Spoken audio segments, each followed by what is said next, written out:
He is a champion of the Jewish faith.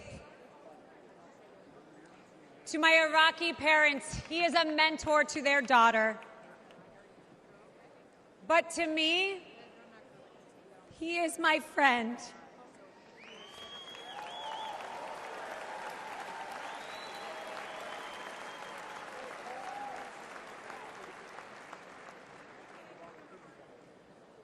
Not too long ago, a supporter shouted, "God bless you and President Trump," in the middle of Manhattan after one of our trials.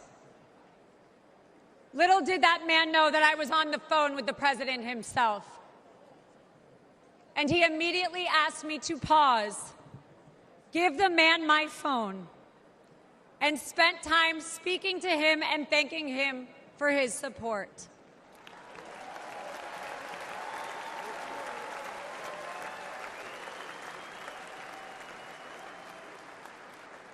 Despite the lawfare and the politics, President Trump loves the American people and he loves this country.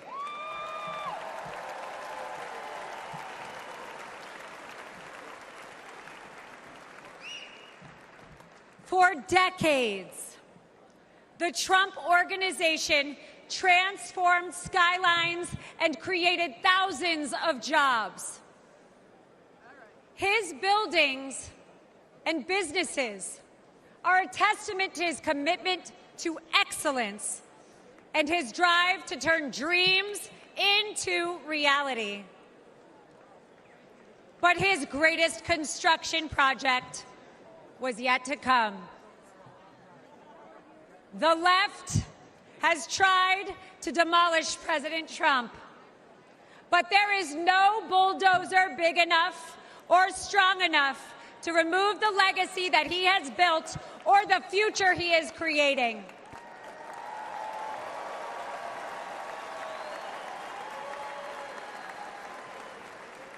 As the 45th President of the United States, Donald Trump built a legacy of putting America first.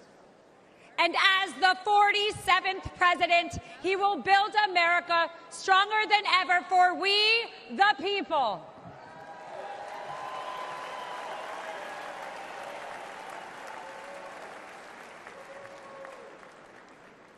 As we stand on the brink of a new chapter in America's story, I am reminded of the country my family fled 4 decades ago.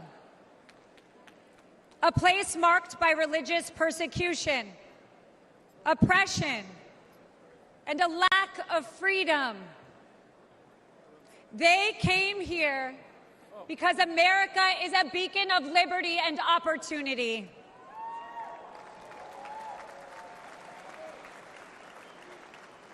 It is now our duty to protect the values that define us and keep this the greatest nation on earth. Amen.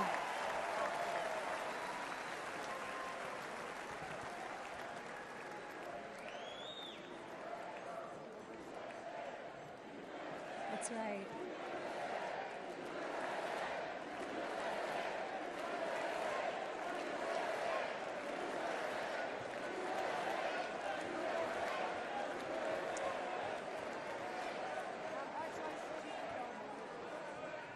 Every attack on President Trump only strengthens our movement. The left's madness is only a sign of desperation. Sham indictments and baseless allegations will not deter us, because the only crime President Trump has committed is loving America.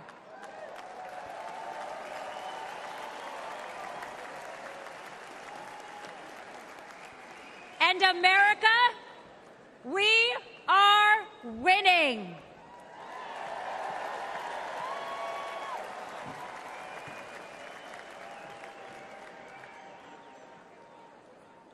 Outside of his family and our country, President Trump also has another love: music.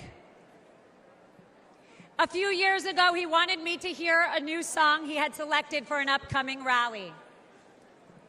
I could hear it blaring in the background at Mar-a-Lago.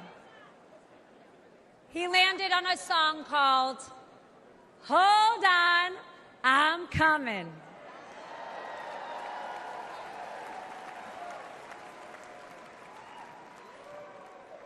America, we no longer have to hold on. We just have to show up.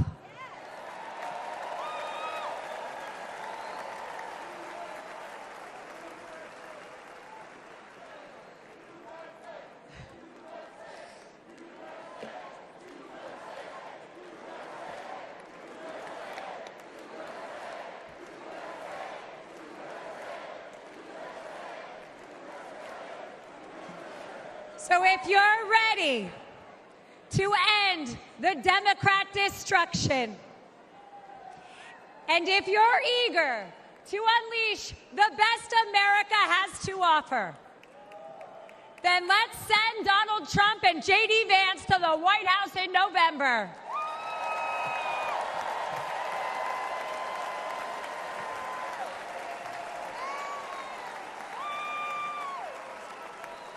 The future of America and the world is bright, and it begins with the unwavering spirit of each and every one of us.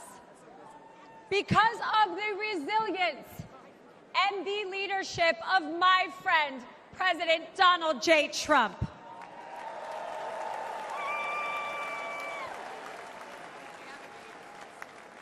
So let us not forget that President Trump did not just take a bullet in Butler, Pennsylvania. He has and will continue to take them for each and every one of us. God bless President Trump. God bless you all. And God bless the United States of America.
Please welcome President Ronald Reagan, who has a few questions for you. All of you will go to the polls, will stand there in the polling place and make a decision. I think when you make that decision, it might be well if you would ask yourself, are you better off than you were 4 years ago? Is it easier for you to go and buy things in the stores than it was 4 years ago? Is there more or less unemployment in the country than there was 4 years ago? Is America as respected throughout the world as it was? Do you feel that our security is as safe, that we're as strong as we were 4 years ago? If you don't think that this course that we've been on for the last 4 years is what you would like to see us follow for the next 4, then I could suggest another choice that you have. President Trump. He'll make America great again.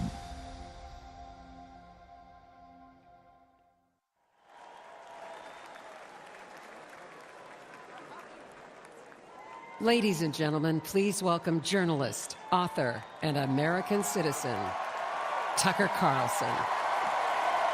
So fun! Thank you! Oh, this is wild. Thank you. I've been so good to see you. Thank you. I feel like I know about half the people in the room. This is wild. What are you doing? Justin Wells. Thank you, guys. Okay. Can I just say, Peter Navarro is back. Welcome to Peter Navarro. Suffering the fate that has happened to so many who are friends with Donald Trump. Thank you for having me. I have been to many conventions. I have never been to a more fun convention or a convention with better vibes. They literally let Navarro out of prison. First of all, thank you. This feels a lot different from what I thought it was going to feel like. I can't hear you, but I know it's something good. So I watched the video of what happened in Butler, Pennsylvania about 50 times.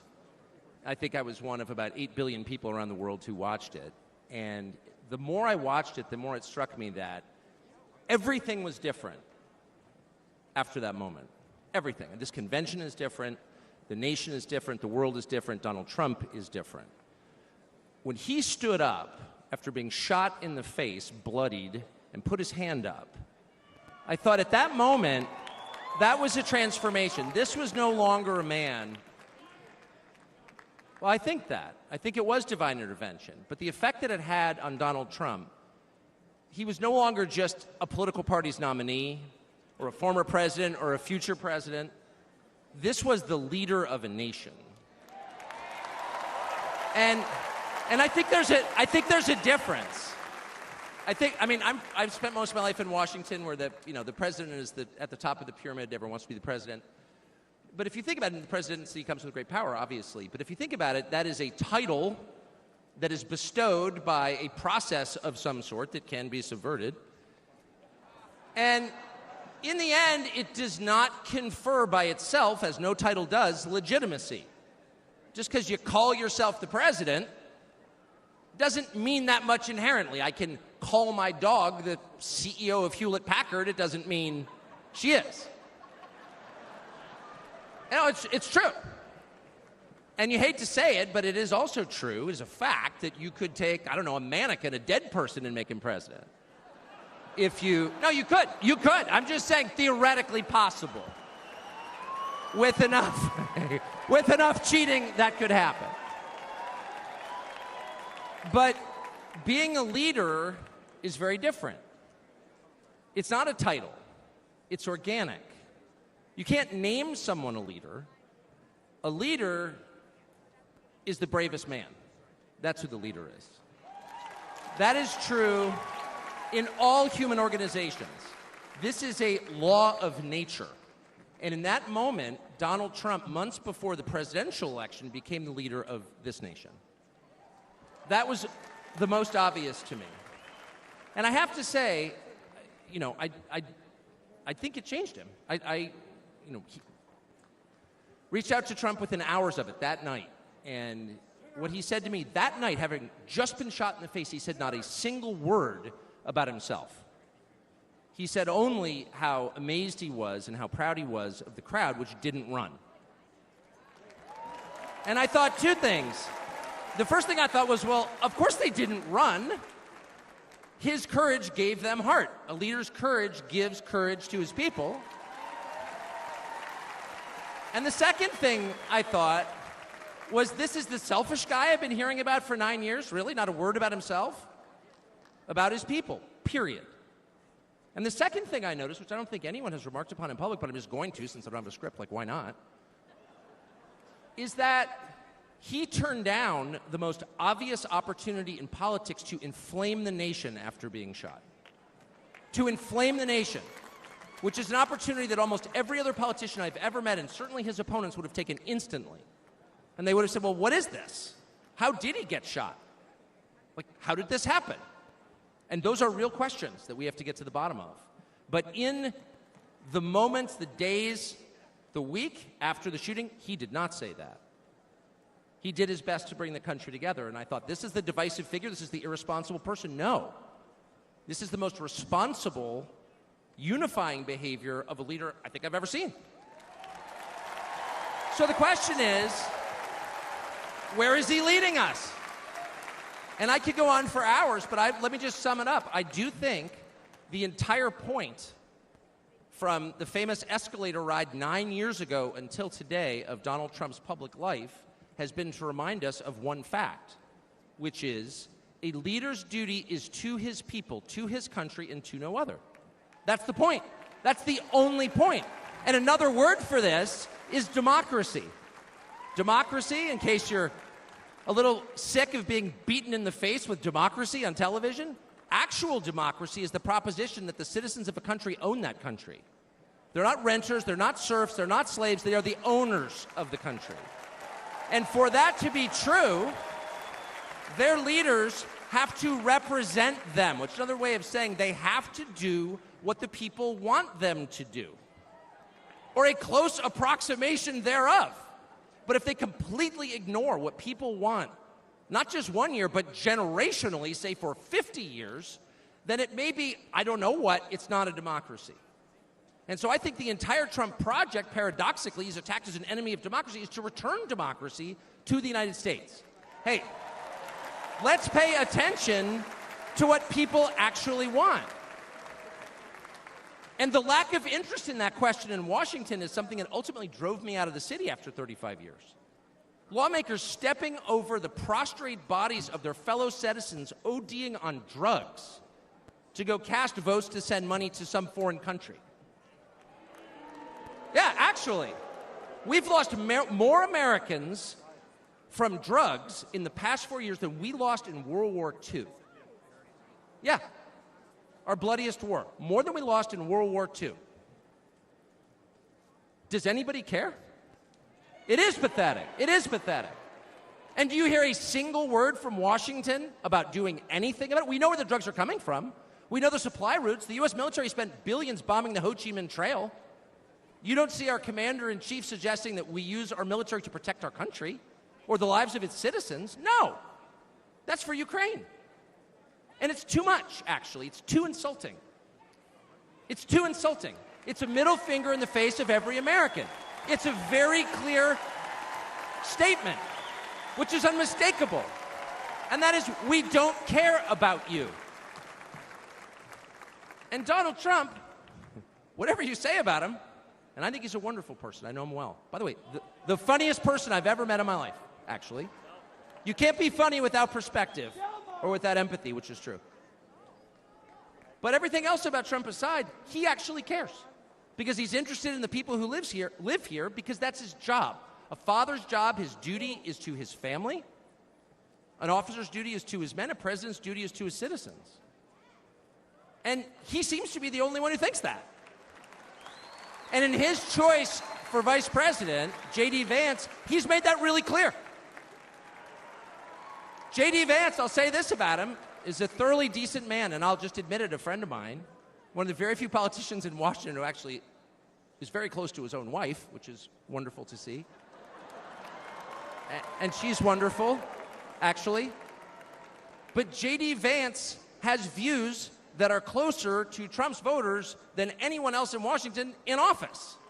Therefore, he's the vice president. That's called democracy. So I will stop on just one point, and that is what's happened over the past month since the debate, and particularly on Saturday in Butler.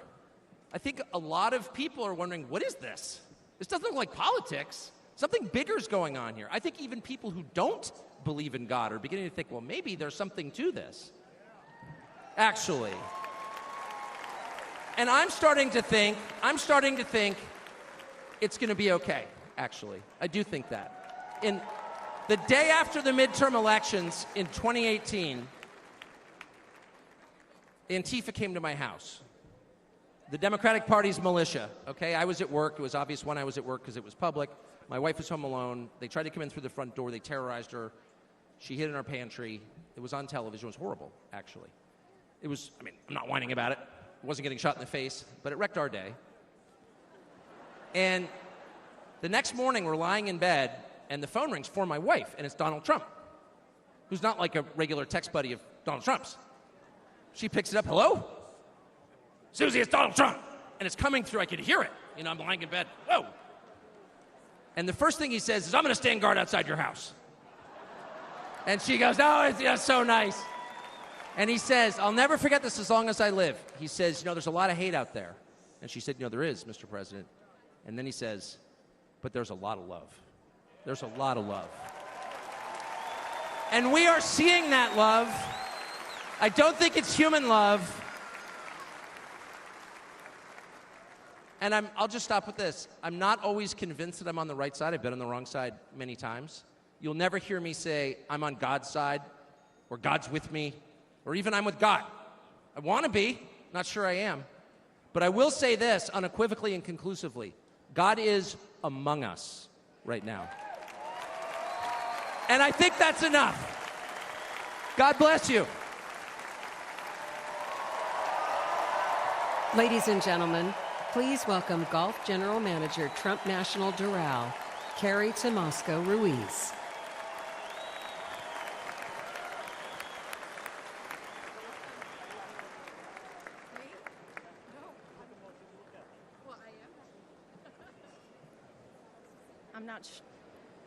I'm not sure how I follow Tucker, but I'm going to give it a go. Good evening, everyone. My name is Carrie Ruiz, and like some people on this stage this evening, I am not a politician. I am not a public figure. I'm a mom of 3 and a woman of faith who's been fortunate to work side by side with Donald Trump and his amazing family.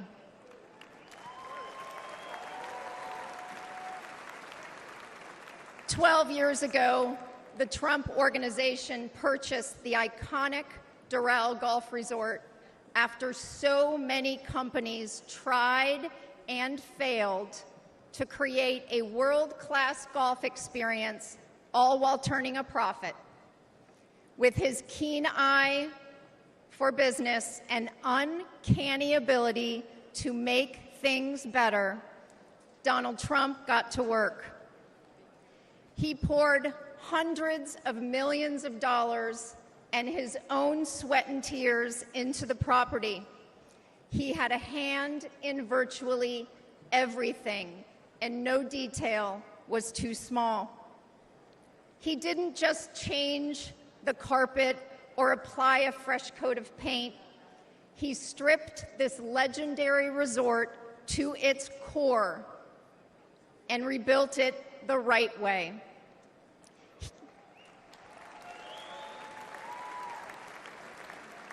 He did the hardest things to make it great again. He also built up the resort's people. Thank you, boss.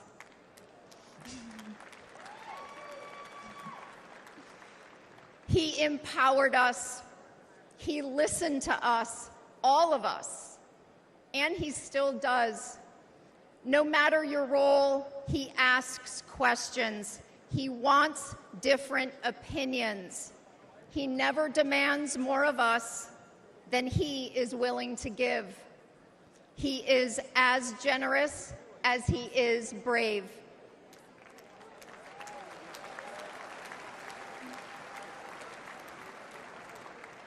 And to those who work for him, he provides unwavering support. When he promoted me to the resort's golf general manager position, it was an out-of-the-box choice in a historically male-dominated industry. I am not a golf professional. I cannot break 90 yet. But none of that mattered to President Trump. He looks at things differently. He welcomes the unconventional. And I am proud to be among the countless women he's promoted to leadership positions.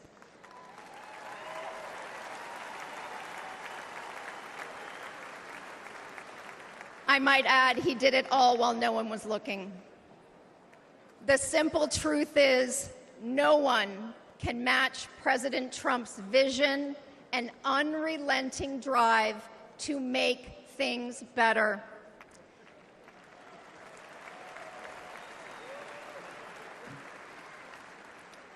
He did it at Doral. He did it as president. He will do it again.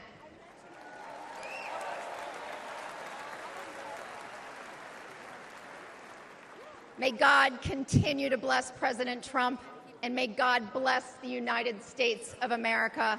Thank you.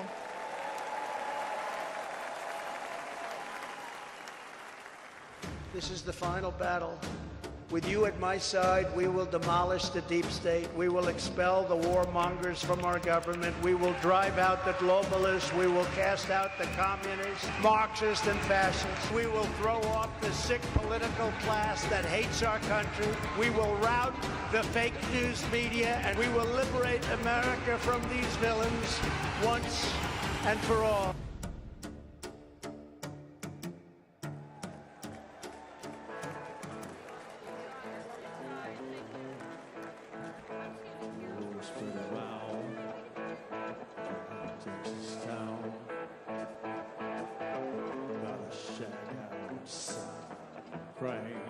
You know what I'm talking about?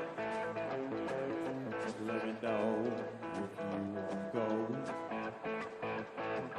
to that home out on the Grange. They got a lot of nice girls out there.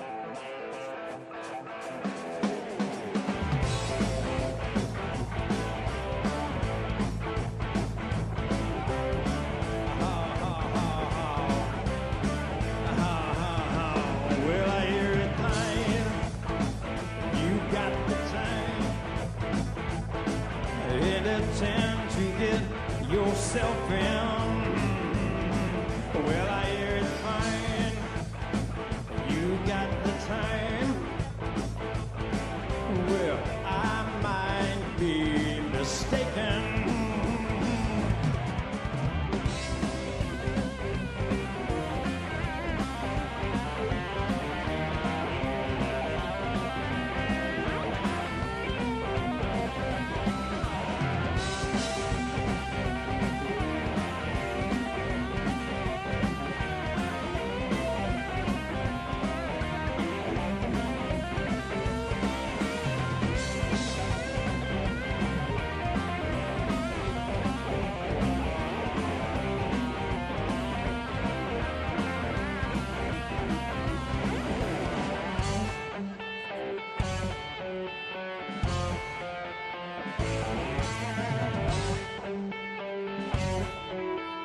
Ladies and gentlemen, please welcome Advocate for Safe Schools, Annette Albright from North Carolina.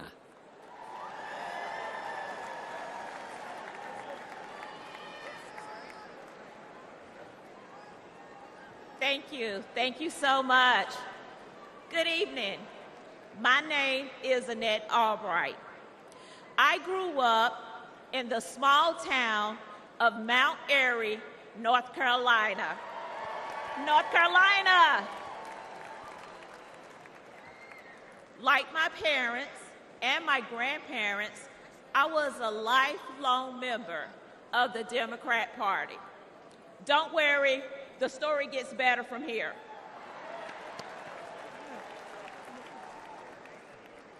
After completing a degree in criminal justice, I started a career working with the North Carolina Department of Corrections. I left my job in the criminal justice system to work for Charlotte-Mecklenburg School District to engage our youth before they got stuck in the system. It didn't take long for me to realize that public schools are a part of the problem.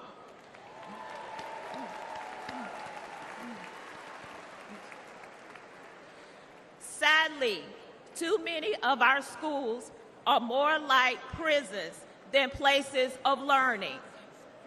That must change.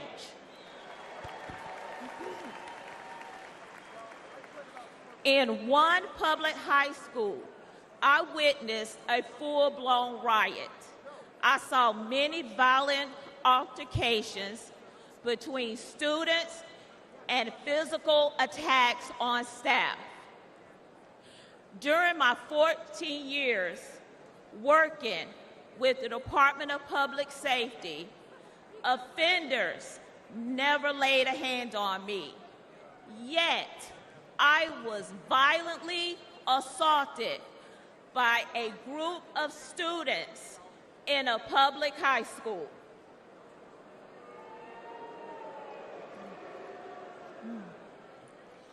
The uptick in school violence was related to an Obama-Biden policy that directed schools to reduce suspension rates and keep dangerous students in the classroom.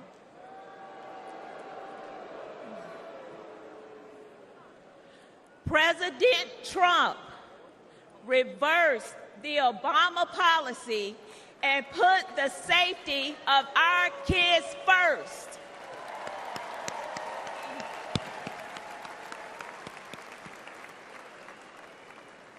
Violence on public school campuses should not be a Democrat issue. It should not be a Republican issue. It is an American people issue.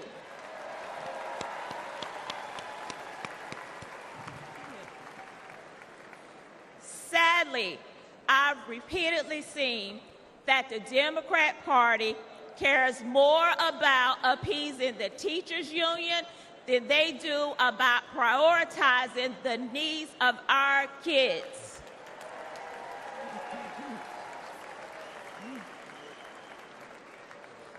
They champion safe spaces instead of safe schools. This is completely wrong.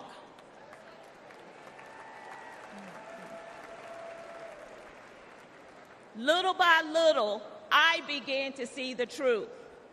While Democrats spend more money on a broken system, Republicans are empowering parents and fighting for school choice.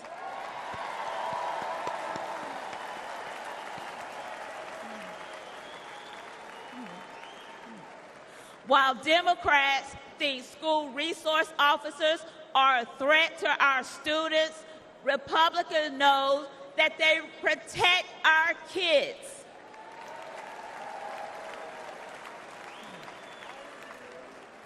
While Democrats won't admit that our schools are failing, Republicans will fix the system and make our schools safe.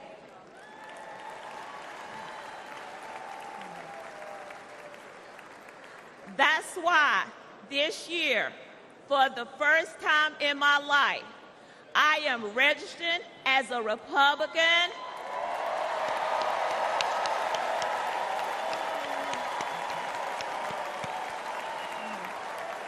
Thank you. Thank you. And in November, I will proudly cast my vote for Donald J. Trump.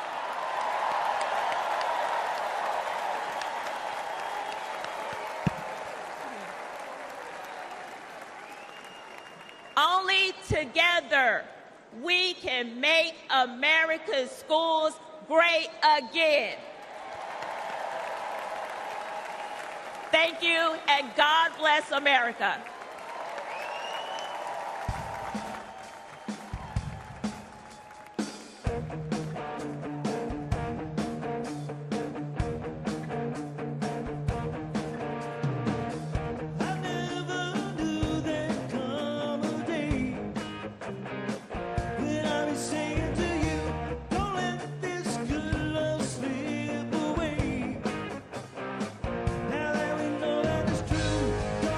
Don't you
Well, let me tell you something, brother.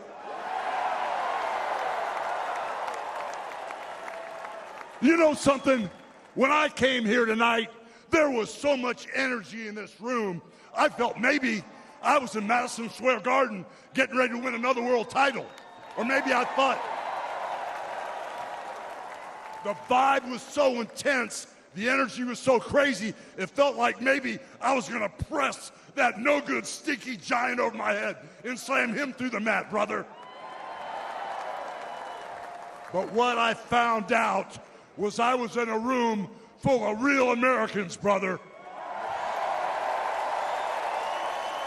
And at the end of the day, with our leader up there, my hero, that gladiator, we're gonna bring America back together. One real American at a time, brother.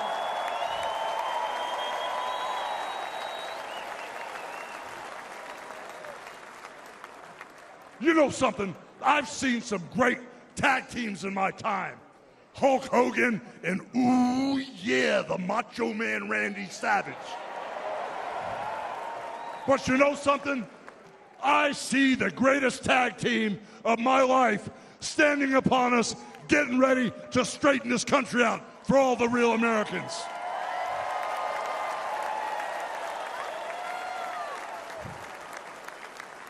You know, even though you guys are real Americans, you better get ready.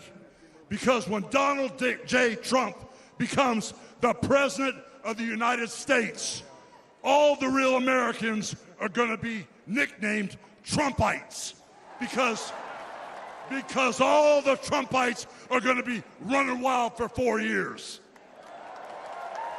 So with the power of Donald J. Trump and all the Trumpites running wild, America is going to get back on track, and like Donald J. Trump said, America is going to be great again.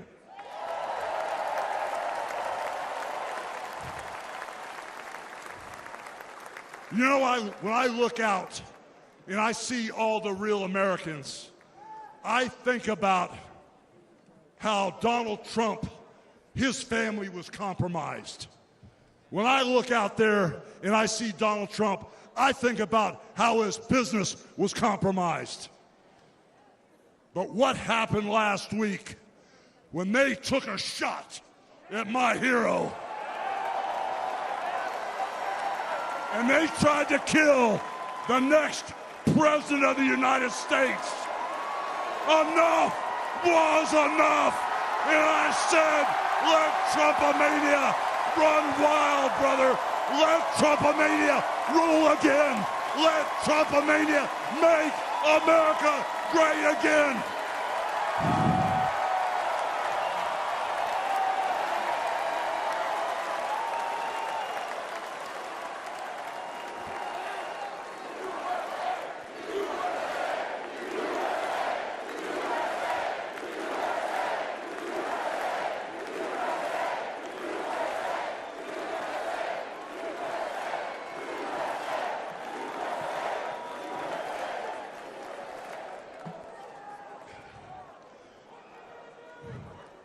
You know something, Trumpites?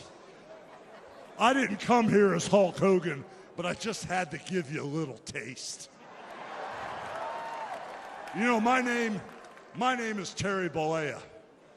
And as an entertainer, I love you too. And as an entertainer, I tried to stay out of politics. But after everything that's happened to our country over the past 4 years, and everything that happened last weekend, I can no longer stay silent.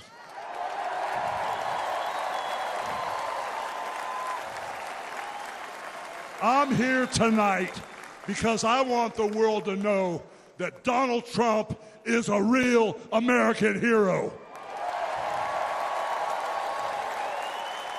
And I'm proud to support my hero as the next President of this United States.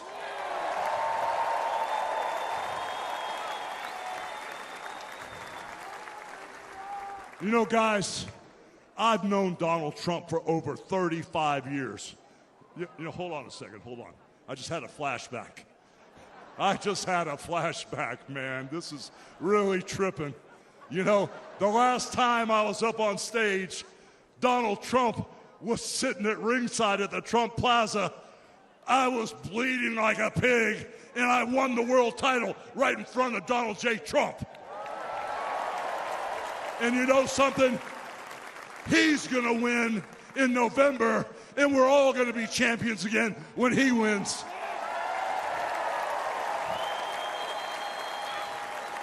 And like I said, I've known that man for over 35 years, and he's always been the biggest patriot, and he still is.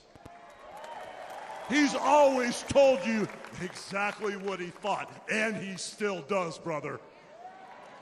And no matter the odds, he always finds a way to win. And when he's back in our White House, America is going to start winning again.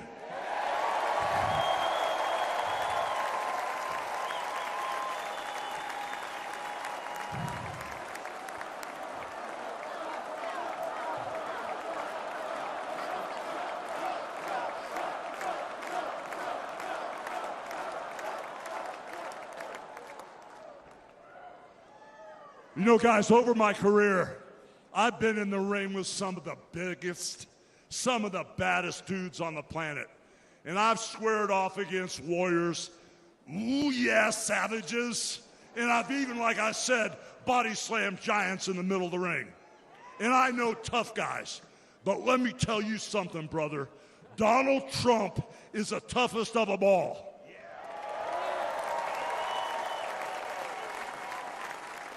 They've thrown everything at Donald Trump.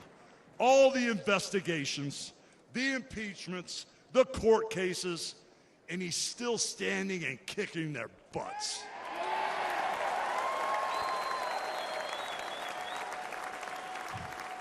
You know, we never had it better than the Trump years. Back then, we had a thriving economy.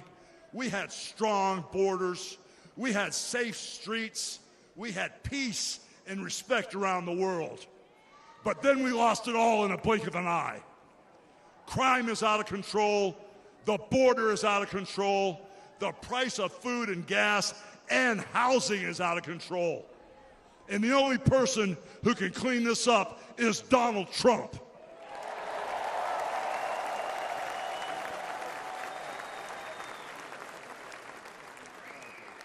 You know, guys, I really, really love this country. And I've lived the American dream.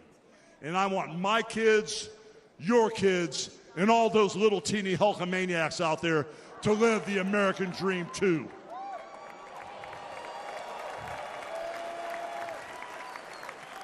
This November, guys, we can save the American dream for everyone. And Donald Trump is the president who will get the job done. So all you criminals, all you lowlifes, all you scumbags, all you drug dealers, and all you crooked politicians need to answer one question, brother. What you gonna do when Donald Trump and all the Trumpomaniacs run wild on you, brother? God bless you, and thank you.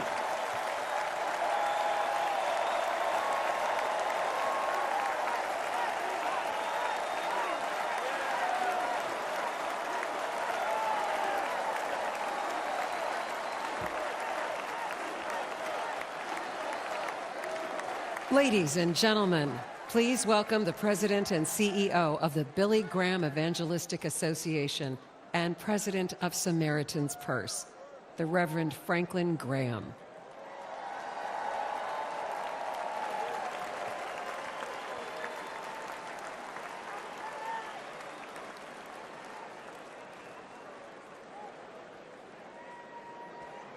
Good evening.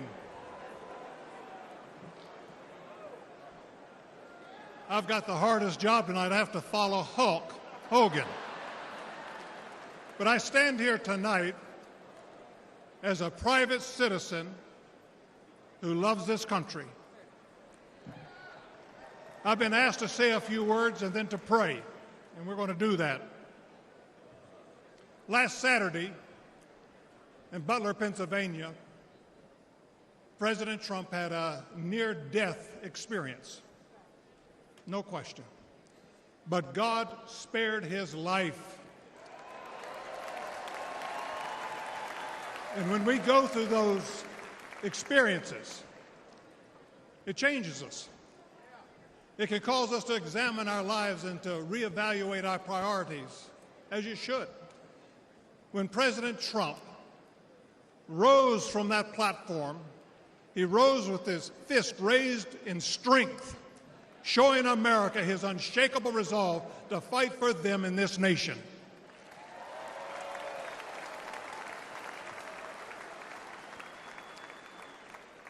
I cannot explain why God would save one life and allow another one to be taken. I don't have the answer for that. But one thing I do know is that God loves us, and he wants us to be with him in heaven one day. And that's through faith in his Son, Jesus Christ. You see, the Bible says that God so loved the world that he gave his only begotten Son, that whosoever believeth in him shouldn't perish but should have everlasting life. For as long as I've known President Trump, I've found him to be a man of his word. Things that he said he'll do, he did.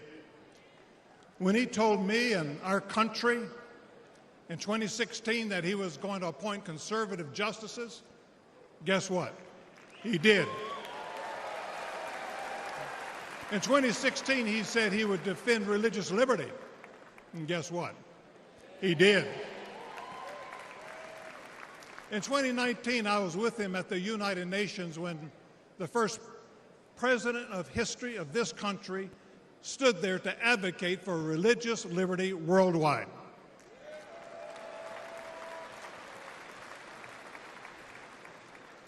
When American citizen and Pastor Andrew Brunson was being held in a Turkish jail on false accusations, President Trump demanded that he be released. And he applied economic pressure and sanctions until they did that. I'm grateful and thankful for what he did as a 45th president of the United States. And I know that as the 47th president, he will keep his word to the American people to make America great once again.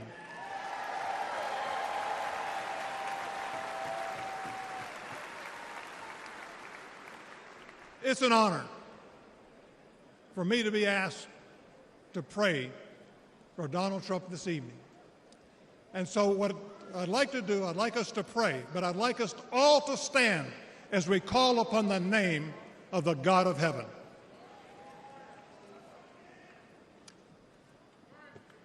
Our Heavenly Father, we come before you this evening with grateful hearts.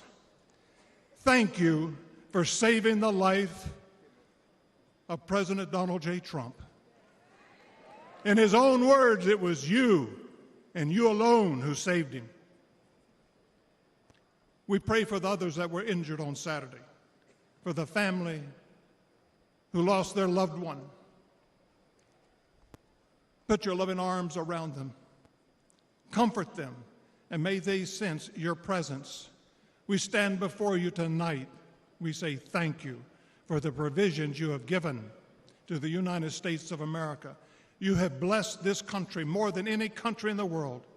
Sadly, as a nation, we have forgotten who is responsible for all the freedoms, the liberties, and the bounty that we enjoy. It has all come for you. Thank you. This evening, our nation is in trouble. We're divided politically, racially, economically, with millions of people seeking refuge and hope in our dry and thirsty land. You're the only one who can fix the complexity of the problems that we face today.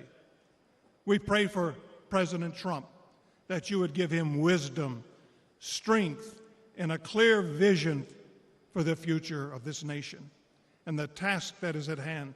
Continue to protect him from his enemies. I pray that you would surround him with men and women who will give him sound counsel and guidance. We pray for Melania, for Barron, and for all the President Trump's children and grandchildren. We pray for Senator J.D. Vance, his wife Usa, along with their young family. We're thankful for his strong stand for defending life. As your word instructs, we also pray for the leaders of our nation, whether they're Republican, Democrat, or Independent. We know that all authority comes from you. You are a great God, and we ask that if it be thy will that you will make America great once again.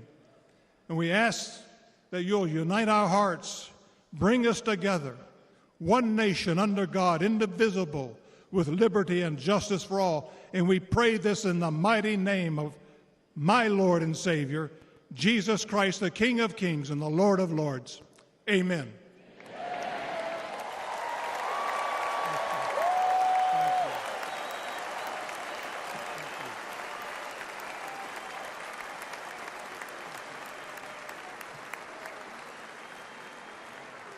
Ladies and gentlemen, please welcome businessman and Executive Vice President of the Trump Organization, Eric Trump.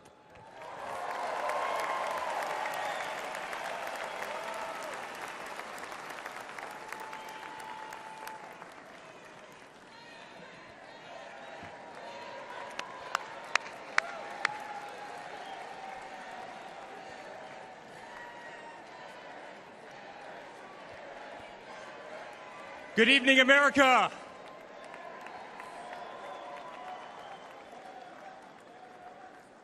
Eight years ago, my father sat our family down.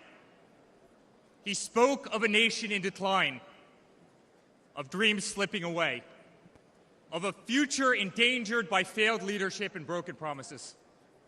It was in that moment I knew my father had made a decision that would forever change our lives. We realized he had chosen to step into the arena, to fight for the soul of America. He had decided to leave behind the comforts of an unbelievable business empire, to leave behind everything he had ever built, to answer the call to serve our nation. Unlike his predecessor, it was not a decision born out of necessity. Unlike the current president, it was not a decision that would enrich his family. Rather, it was a decision made out of love for this country and a deep concern for America's future.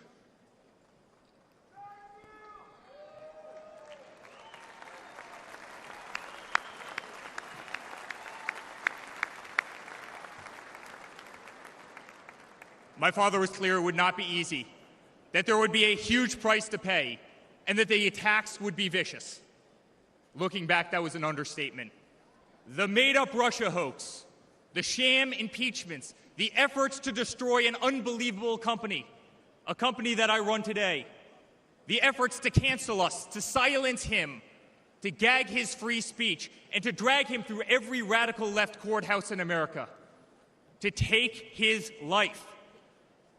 Yet through it all, he's shown unwavering courage and determination, not just in public, but in every private conversation with me and our family.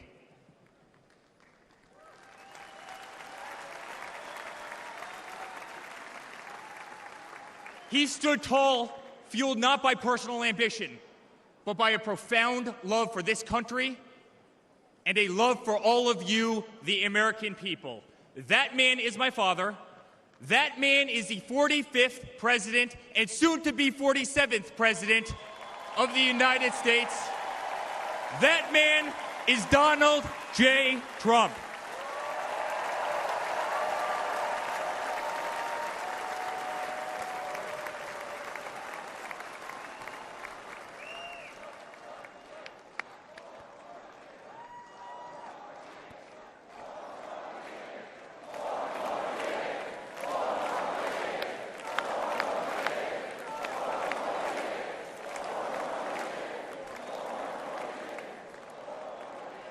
Each time I've stood on this stage, America has been at a dire crossroads.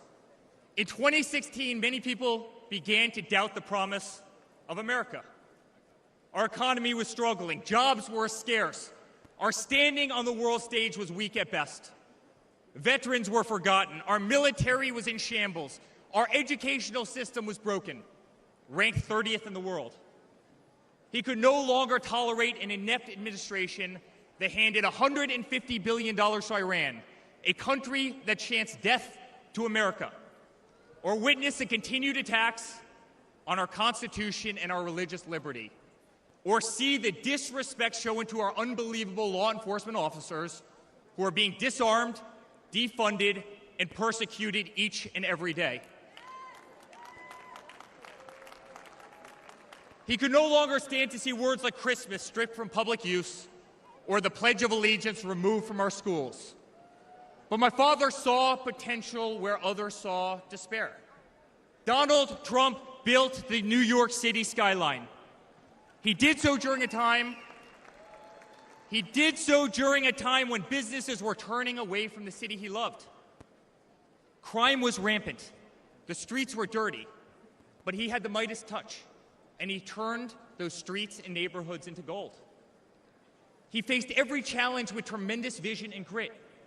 As he did during the 2016 election, he rolled up his sleeves. He remained unapologetic.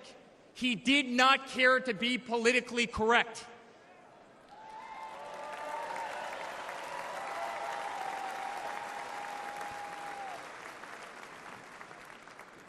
He restored hope. He restored a voice to millions of Americans who had been ignored. He restored the American dream. Under my father's leadership, the economy climbed to record heights. Jobs were created at an unthinkable pace. Unemployment reached historic lows across all demographics. Wage growth soared. He cut taxes for hardworking families and businesses. He slashed regulations.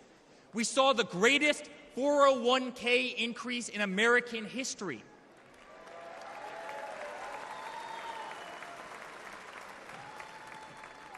People bought their first homes in an environment that saw 2 to 3% interest rates.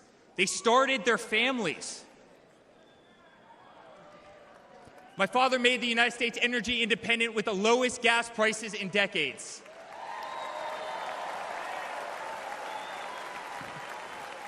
My father made the United States safe. Our borders were closed. There was peace in the Middle East. Soleimani al-Baghdadi, the terrorists, were dead.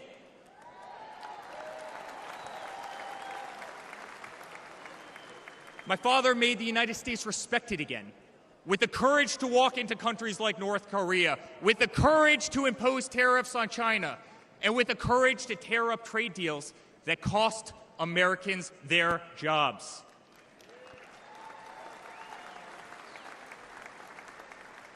He brought manufacturing back to America. Small businesses flourished. He did what he promised. He put America first. We were winning. Donald Trump made America great again.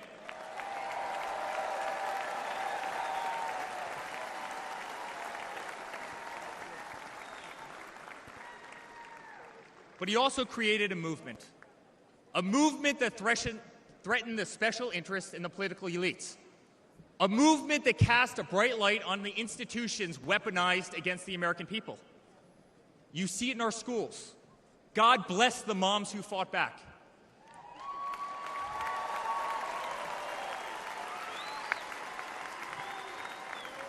You see it in your workplace. You see it on every news station, in every newspaper.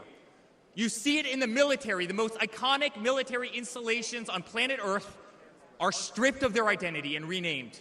Fort Bragg, Benning, Fort Hood. You see it in Hollywood. You see it in our two-tier judicial system. They don't even hide it anymore.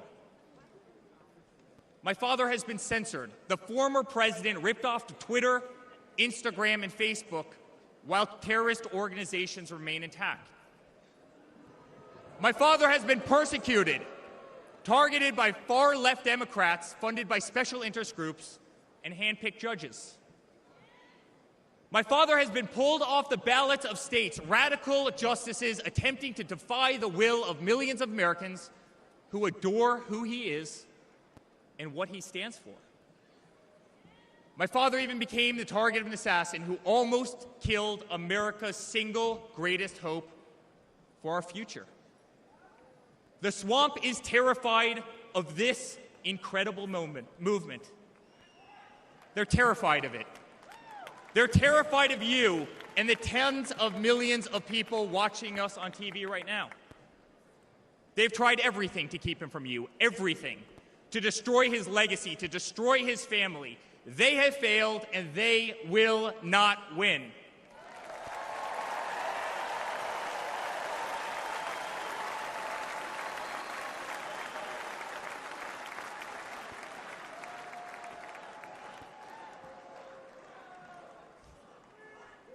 I love my Florida delegation right here.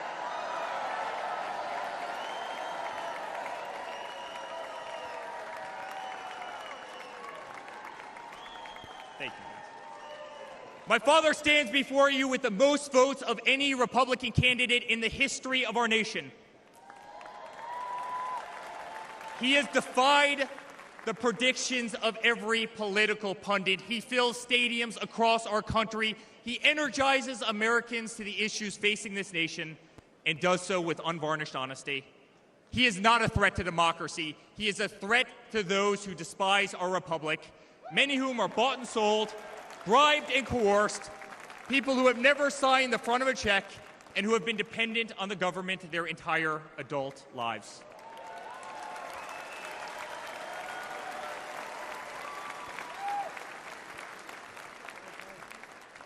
Today, as it was in 2016, America's at that crossroads again.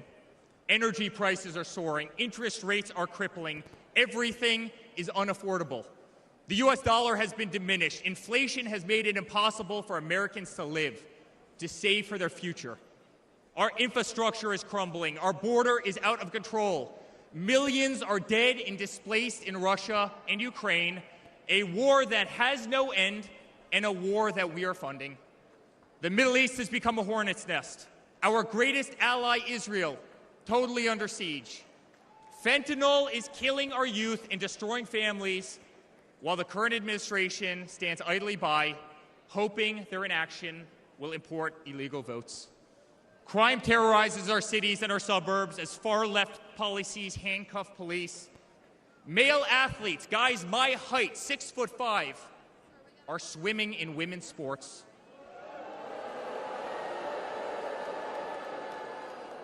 Destroying the dreams of young girls who have trained every minute of their lives.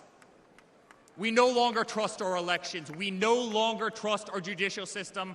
And we no longer believe that our government is working in our best interest.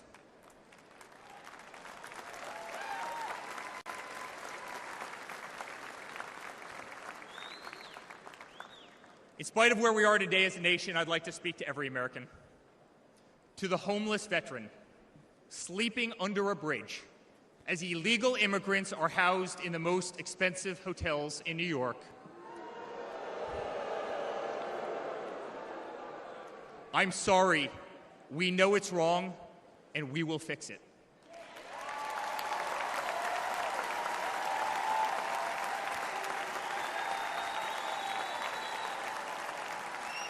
To the single mother who can no longer afford her rent, afford groceries, and has been forced to work 3 jobs, I'm sorry.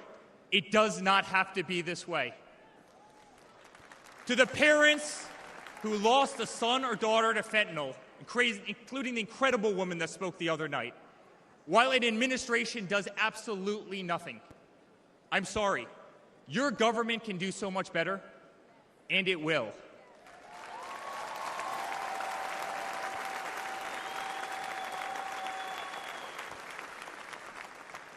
To the children who are being brainwashed instead of learning the fundamentals in school, I'm sorry. There are teachers who care, and my father will empower them.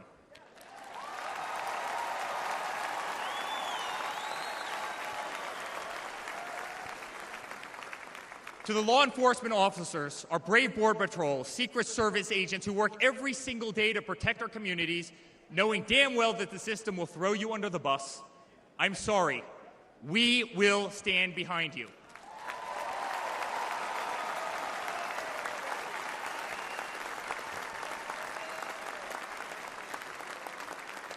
To commuters often petrified to take a bus, take a train, or walk the streets in cities across our nation, I'm sorry. That man right there will fix this.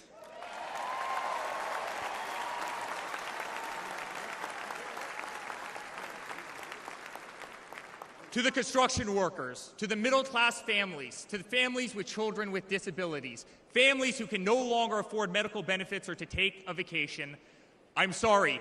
We will make America great again.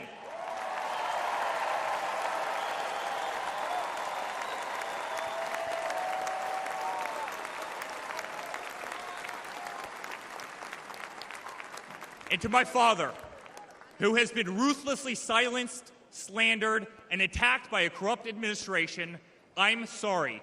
We know, and America knows, that they're not just after you, they're after all of us, and you just happen to be standing in their way.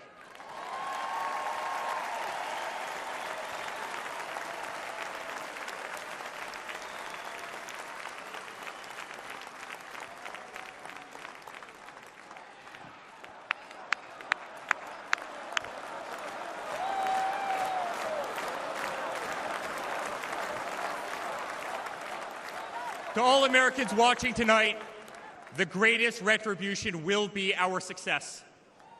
Success not just for ourselves, but for our grandchildren and our children. Under President Donald J. Trump, the swamp will be drained. America will be respected. Our cities will be safe. Our streets will be clean. And our border will once again be secure.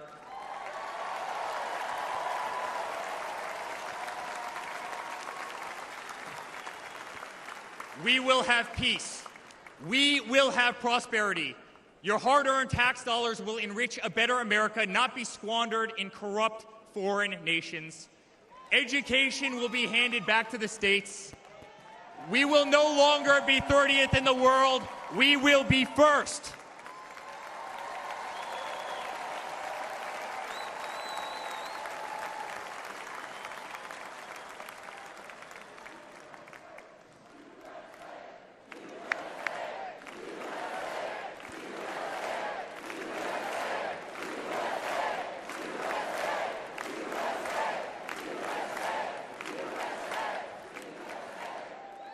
Our children will understand family, our children will have values, and our children will love God.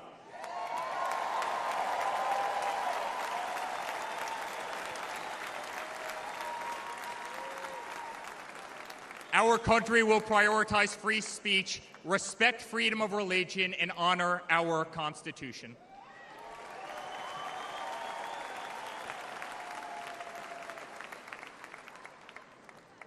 As his son, I've never been more proud of a person in my life. A man who has defied all odds more than once.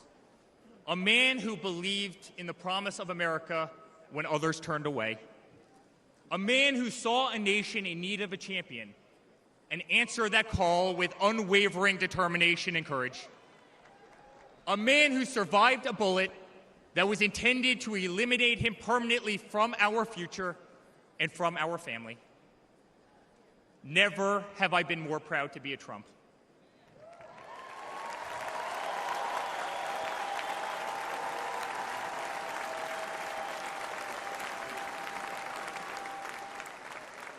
Never have I been more proud to stand by my father's side. I remain incredibly honored to be part of this journey, a journey with all of you, a journey to save the greatest country on earth, a journey with the most incredible people I have ever met. Dad, 5 days ago, Laura, Luke, Carolina, and I held our breath as we saw blood pour across your face. By the grace of God, divine intervention, and your guardian angels above, you survived.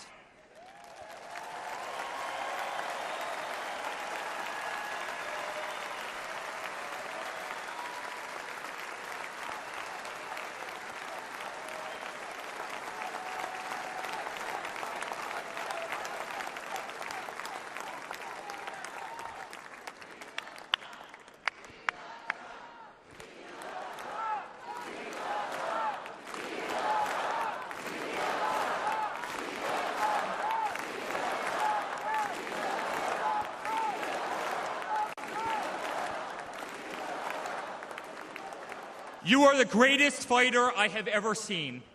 You are strong, you are full of life, and you are unapologetic.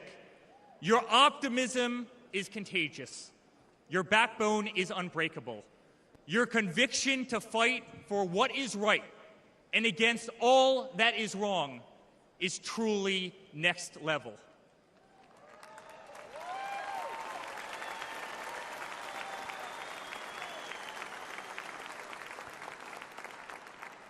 The whole world saw your strength as you stood up. You wiped the blood off your face, and you put your fist in the air in a moment that will be remembered as one of the most courageous acts in the history of American politics. You shouted, "Fight! Fight! Fight!"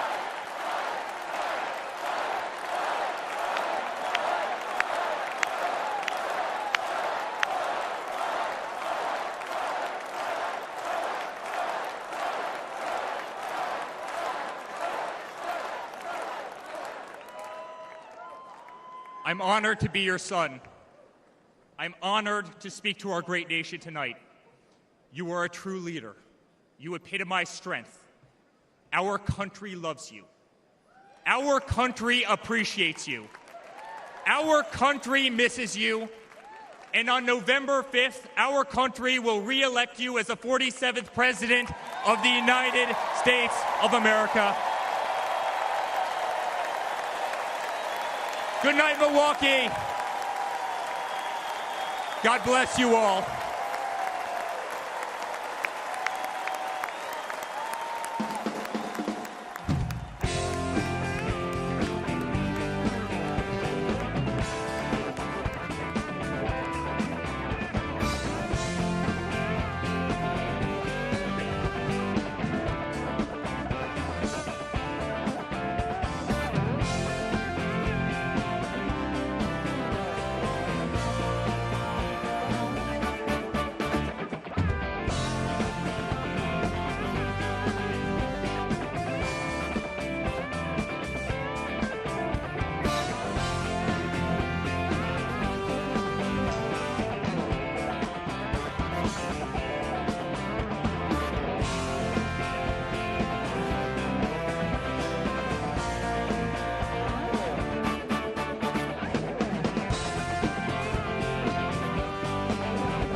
Ladies and gentlemen, the next First Lady of the United States, Mrs. Melania Trump.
This is a story as uniquely American as the ideals and freedoms we all cherish. A story of a life dedicated to dreaming big. A story about giving back to the people in his beloved city. But most of all, this is a story about putting his country first. And it's a story best told in pictures. Young and confident, Donald Trump wasn't afraid to think big and build even bigger. And he left his mark on the New York skyline that greeted visitors from around the world. But he wasn't just an American entrepreneur. He became a folk hero. Celebrities and sports stars wanted to be seen with him. Politicians sought his approval. And New Yorkers just loved him. And he loved them back. And he gave back. Just one example, saving the Woolman skating rink. The Woolman skating rink in Central Park is open again. The city spent nearly 6 years and $12 million trying to fix it. And then to the rescue, developer Donald Trump. As Tracy Egan tells us now, he accomplished in 3.5 months what the city couldn't do in 6 years. Donald, you performed a great public service. There was no denying that Donald Trump was the toast of the town. But he was also something even more important, a patriotic American. And like many others, he was becoming increasingly troubled by the direction of our country. Because I really am tired of seeing what's happening with this country, how we're really making other people live like kings, and we're not. You've said, though, that if you did run for president, you believe you'd win. Well, I don't know. I think I'd win. I tell you what, I wouldn't go in to lose. I've never gone in to lose in my life. And if I did decide to do it, I think I'd be inclined. I would say that I would have a hell of a chance of winning, because I think people, I don't know how your audience feels, but I think people are tired of seeing the United States ripped off. But who would ever run for president and leave such a glamorous life? Appearances in movies, best-selling books, a widely popular TV show. But for Donald J. Trump, the calling to save his country was even stronger. The mission, more important. The number of Americans being left behind, too large. And so, in Donald Trump fashion, he announced he was running for president, in it to win. And he did.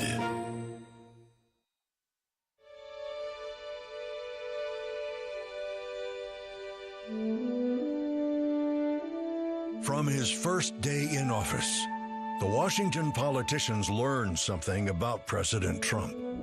He's not afraid to fight for what he believes in. They call that having the courage of your convictions.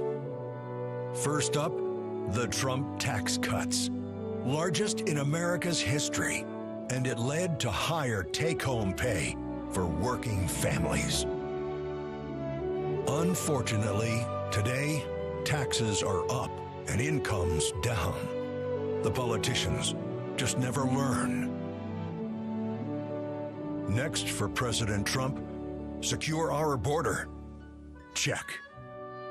Miles and miles of wall built. ISIS and other terrorists deterred. But now, we have the Barney Fife of border security, leading to 250,000 Americans dead from fentanyl coming in. Brutal migrant crime spreading across America. And ISIS now here. President Trump promised he'd keep America out of endless wars. Welcome words to the families of our young men and women who serve. And another promise kept. He started by strengthening our military, then traveled the world, meeting with our allies, and even with our main adversaries, just so they understood that America's strength and resolve was back. Because that's what a strong commander-in-chief does. And it led to a stable world at peace and our troops safe. Today, a different story. Our enemies smelled weakness, then set the world on fire. Putin saw it, then invaded Ukraine. Hamas saw it, then started a war in the Middle East.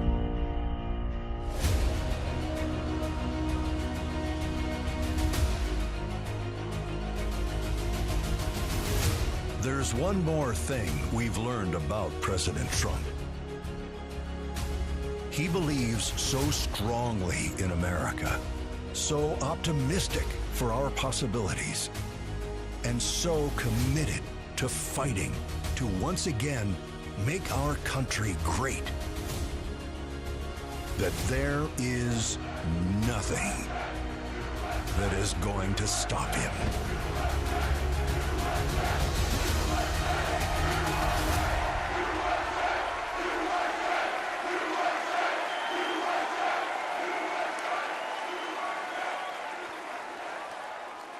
Ladies and gentlemen, please welcome Kid Rock.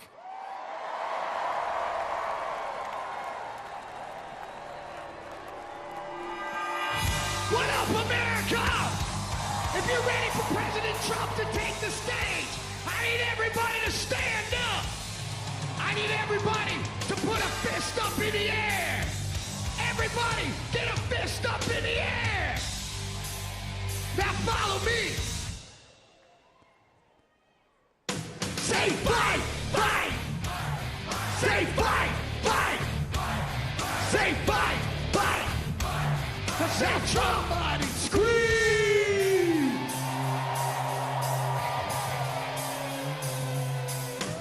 The devil without a cause. I'm back with the beaver hats and Ben Davis slacks. 30-pack of stroll, straight rock and roll. No Rogaine in the propane flow. The chosen one, I'm the living proof. With the gift of gab from the city of truth. You know I jab, stab, and knock critics back. And I did not start a win. I said that I'm going platinum, selling rhymes. I went platinum 7 times. Still they ill and wanna see us fry. I guess because only God knows why.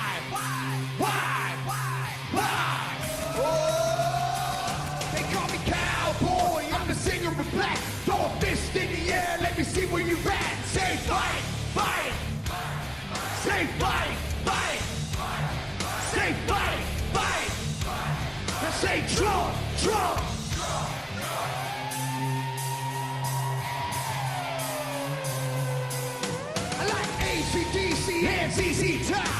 safest beasties and the kings of rock. Skinner, Seeger, lit corn to stones. David Attico and No-Show Jones. Yeah, pass that bottle of brown. Got the rock from Detroit, the soul from Motown. The underground, straight Detroit pimp. With tracks to Mac and slap back to back. Never gain no pay, I don't play with ass. Well, watch me rock with Liberace Flash. Punk rock the Clash, boy bands are trash. I like Johnny Cash and Grandmaster Flash. Flash, Flash, Flash, Flash. Oh, they call me cowboy. I'm a singer of black. Throw a fist in the air. Let me see where you're at. Say fight, fight. Say fight, fight. Say fight, fight. I say Trump, Trump.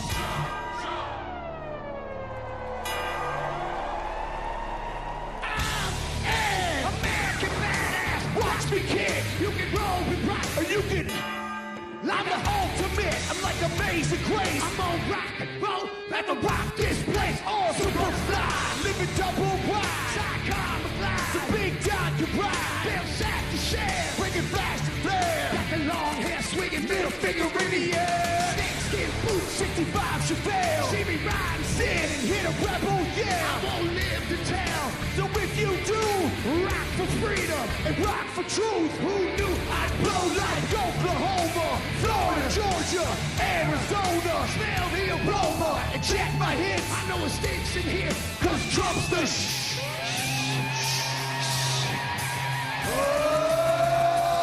They call me cowboy, I'm a singer of black. Throw a fist in the air, let me see where you're at. Say Trump, Trump. Say Trump, Trump. Say Trump, Trump. Say Trump, Trump. I need to hear you louder than that. One more time. I'm a cowboy, badass and black. You saying Trump, Trump. From side to side, from front to back. Come on, Trump, Trump. I put Detroit City back on the map. We say Trump, Trump. Kid Rock's in the house. This is where I'm at. Ladies and gentlemen, get ready for the most patriotic American badass on earth, President Donald J. Trump. But first, another American badass, my brother, Dana White. God bless America.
Good evening, ladies and gentlemen.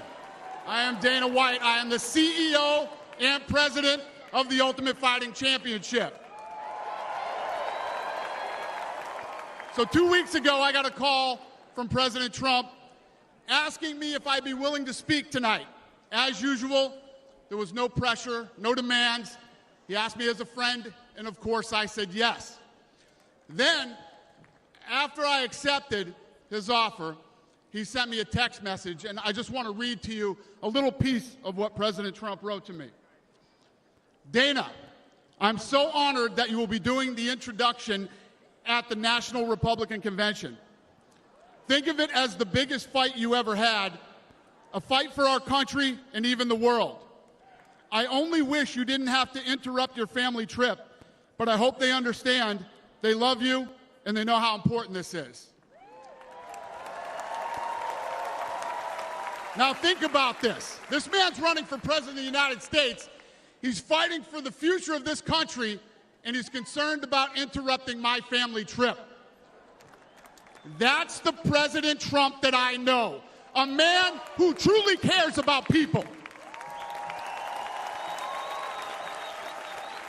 The mainstream media likes to push the narrative that he doesn't care about anyone but himself. I absolutely know that's not the truth, because I've been friends with this guy for 25 years. And for the people who know me, they'll know this is true. I just want to make something very clear. Nobody in the Trump campaign has ever told me what to say. Nobody tells me what to say, and I'm nobody's puppet.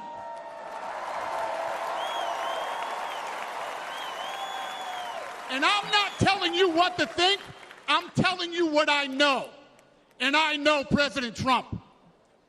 I know President Trump is a fighter. I've been saying this since 2015. Now look at what's happened over the last 10 years. We have all seen it with our own eyes.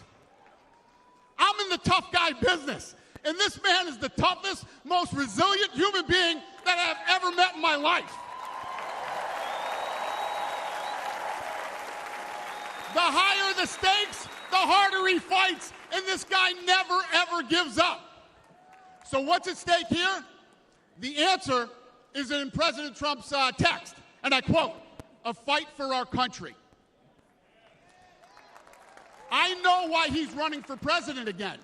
Why else would he put himself through everything he's dealt with just to get back here? We all know he doesn't need this. This guy's got a great life, he has a beautiful family, and he has achieved everything that you could possibly achieve in life. I know President Trump is literally putting his life on the line for something bigger than himself, and he's willing to risk it all because he loves this country.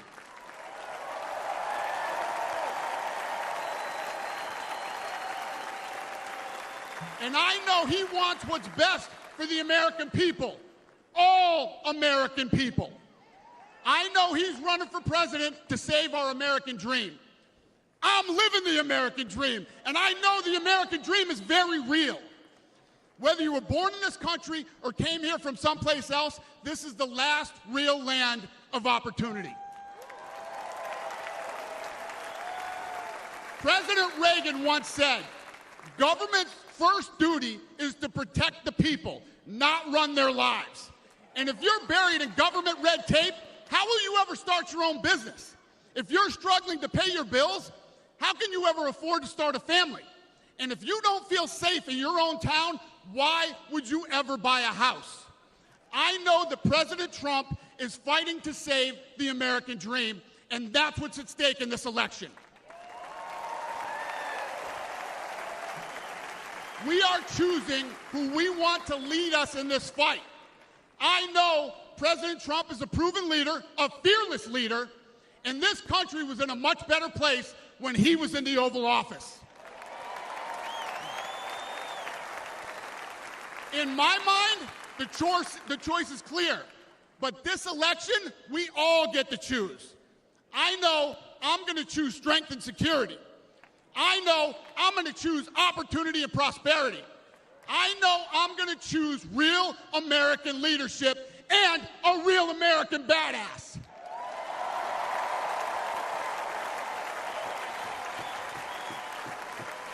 And I'm not telling you what choice to make, and I'm not telling you what to think. I'm telling you what I know.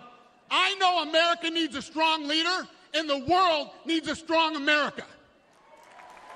I know Donald J. Trump is the best choice for President of the United States. My fellow Americans, it is my honor to introduce the 45th and soon-to-be 47th President of the United States, Donald J. Trump.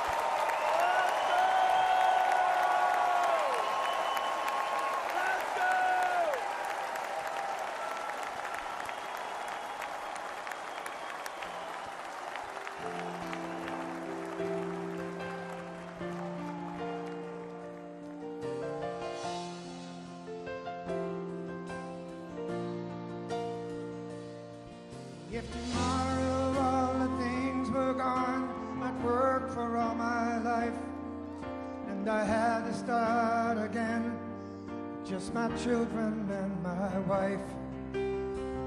Thank my lucky stars to be living here today, 'cause our flag still stands for freedom, and they can't take that away. And I'm proud to be an American, where at least I know I'm free, and I won't forget the men who died, who gave that right to me, and I gladly stand up next to you and defend her still today, 'cause there ain't no doubt I love this land. Sing it. God bless the USA.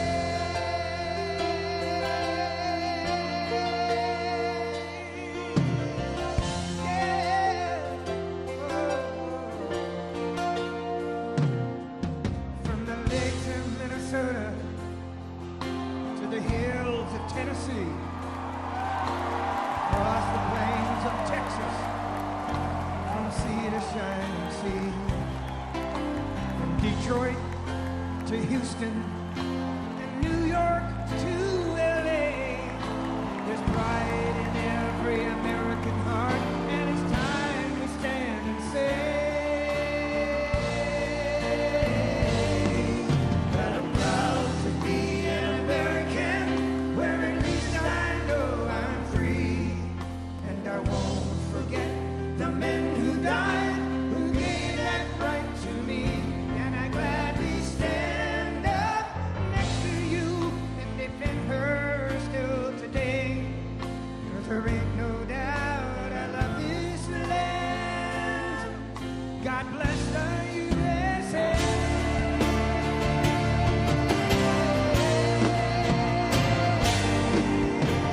And I'm proud to be an American, where at least I know I'm free, and I won't forget the men who died, who gave that right to me, and I gladly stand up next to you and defend her still today, 'cause there ain't no doubt I love this land.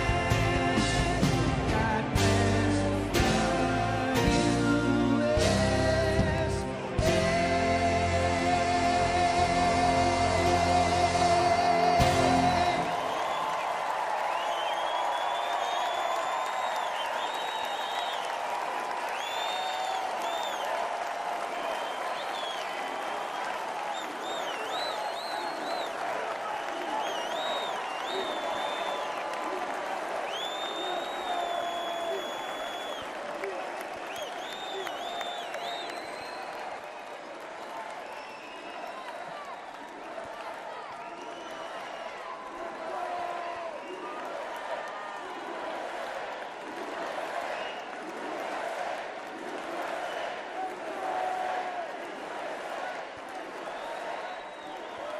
Thank you very much.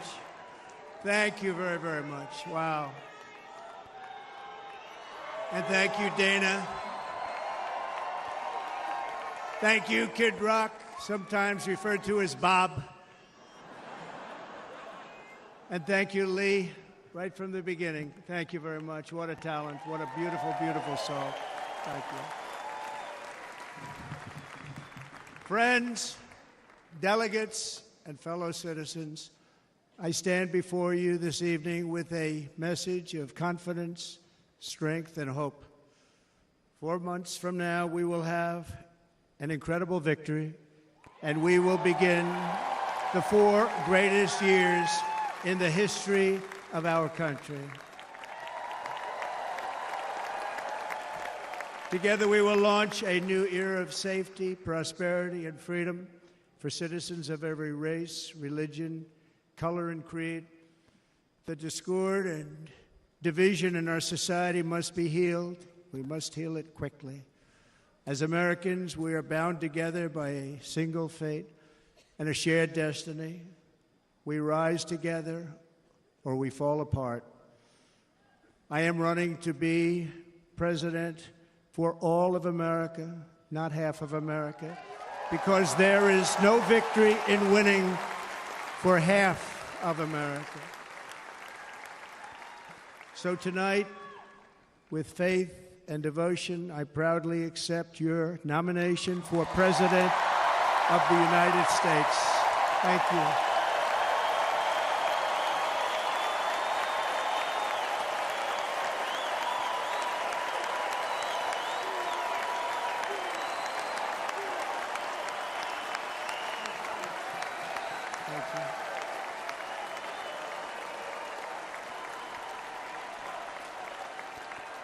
Thank you very much.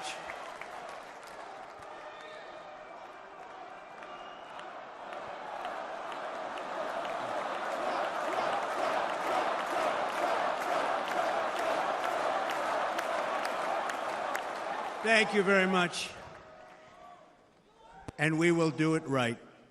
We're going to do it right. Let me begin this evening by expressing my gratitude to the American people for your outpouring of love and support following the assassination attempt at my rally on Saturday.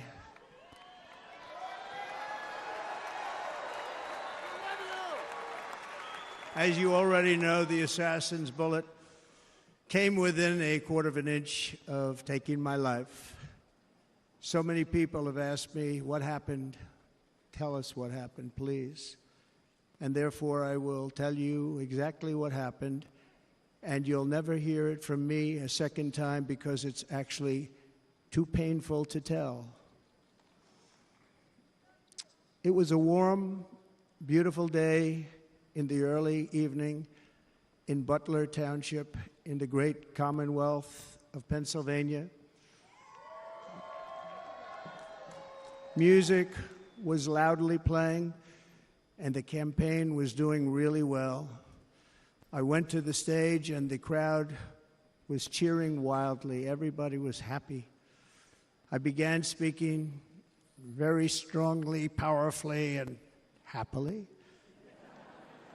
because I was discussing the great job my administration did on immigration at the southern border.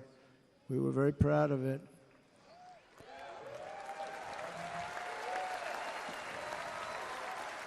Behind me and to the right was a large screen that was displaying a chart of border crossings under my leadership. The numbers were absolutely amazing. In order to see the chart, I started to, like this, turn to my right and was ready to begin a little bit further turn, which I'm very lucky I didn't do, when I heard a loud whizzing sound and felt something hit me really, really hard on my right ear.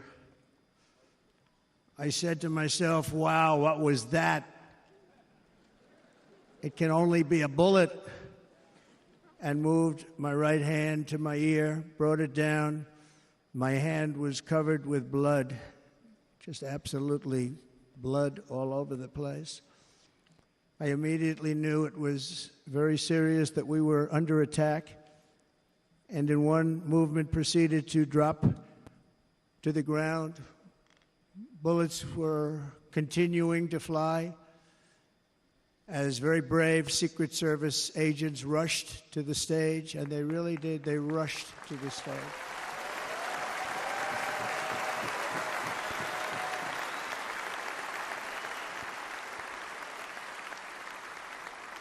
These are great people at great risk, I will tell you, and pounced on top of me so that I would be protected.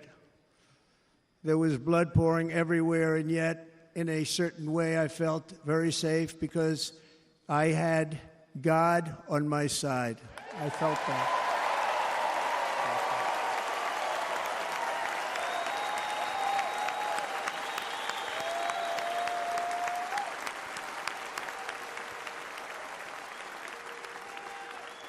The amazing thing is that prior to the shot, if I had not moved my head at that very last instant, the assassin's bullet would have perfectly hit its mark, and I would not be here tonight. We would not be together. The most incredible aspect of what took place on that terrible evening in the fading sun was actually seen later. In almost all cases, as you probably know, and when even a single bullet is fired, just a single bullet, and we had many bullets that were being fired, crowds run for the exits or stampede, but not in this case. It's very unusual.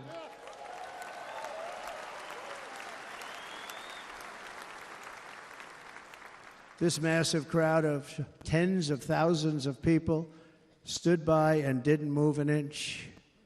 In fact, many of them bravely but automatically stood up looking for where the sniper would be. They knew immediately it was a sniper. And then began pointing at him. You can see that if you look at the group behind me. That was just a small group compared to what was in front. Nobody ran, and by not stampeding, many lives were saved. But that isn't the reason that they didn't move. The reason is that they knew I was in very serious trouble. They saw it. They saw me go down. They saw the blood and thought, actually, most did, that I was dead. They knew it was a shot to the head. They saw the blood. And there's an interesting statistic. The ears are the bloodiest part. If something happens with the ears, they bleed more than any other part of the body. For whatever reason, the doctors told me that. I said, why is there so much blood? He said, it's the ears. They bleed more. So we learned something, but they just, this beautiful crowd, they didn't want to leave me. They knew I was in trouble. They didn't want to leave me. And you can see that love written all over their faces. Incredible people. They're incredible people. Bullets were flying over us, yet I felt serene. But now the Secret Service agents were putting themselves in peril. They were in very dangerous territory. Bullets were flying right over them, missing them by a very small amount of inches. And then it all stopped. Our Secret Service sniper, from a much greater distance and with only one bullet used, took the assassin's life, took him out.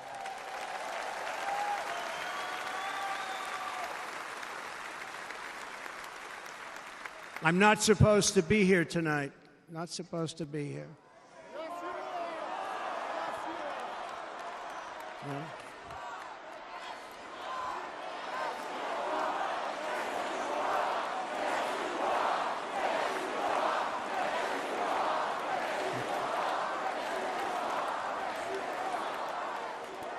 Thank you.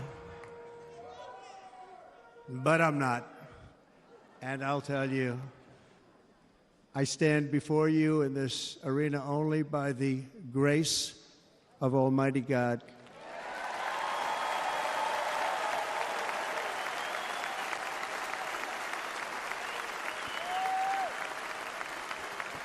In watching the reports over the last few days, many people say it was a providential moment. Probably was. When I rose, surrounded by Secret Service, the crowd was confused because they thought I was dead, and there was great, great sorrow. I could see that on their faces as I looked out. They didn't know I was looking out. They thought it was over.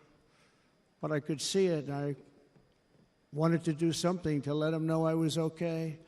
I raised my right arm, looked at the thousands and thousands of people that were breathlessly waiting, and started shouting, "Fight, fight, fight."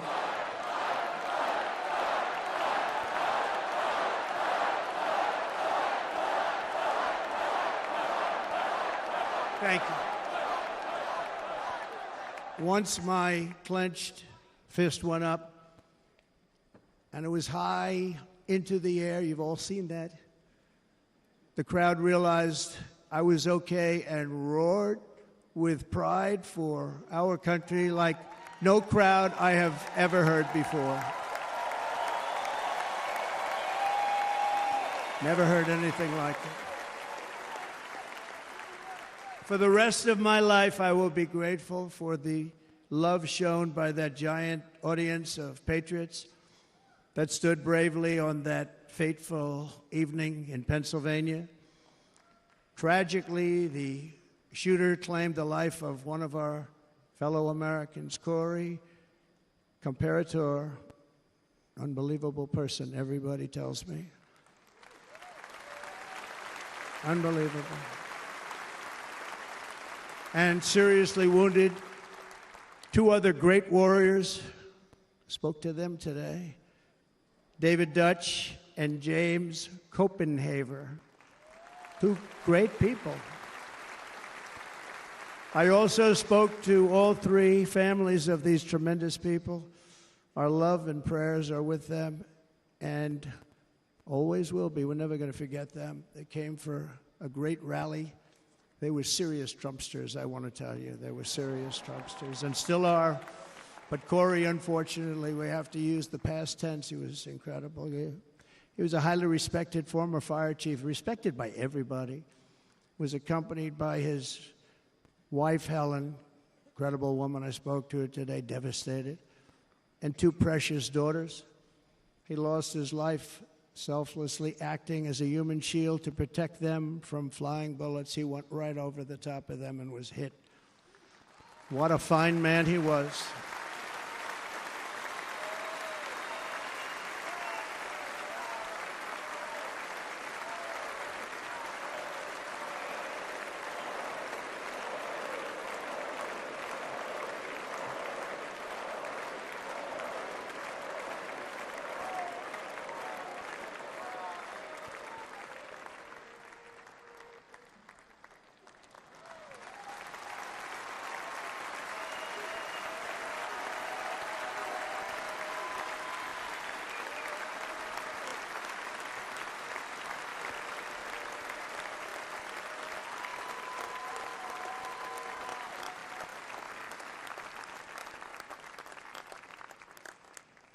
I want to thank the fire department and the family for sending his helmet, his outfit, and it was just something, and they're going to do something very special when they get it. But we did something which cannot match what happened, not even close. But I am very proud to say that over the past few days, we've raised $6.3 million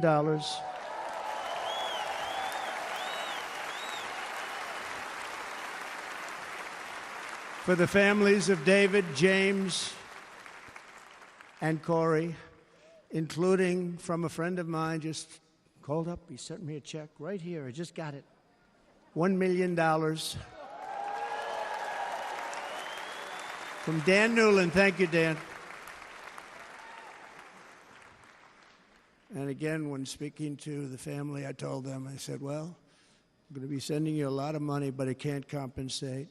They all said the same thing. You're right, sir. We appreciate so much what you're doing, but nothing can take the place in the case of Corey. And the other two, by the way, they were very, very seriously injured, but now they're doing very well. They're going to be okay. They're going to be doing very well.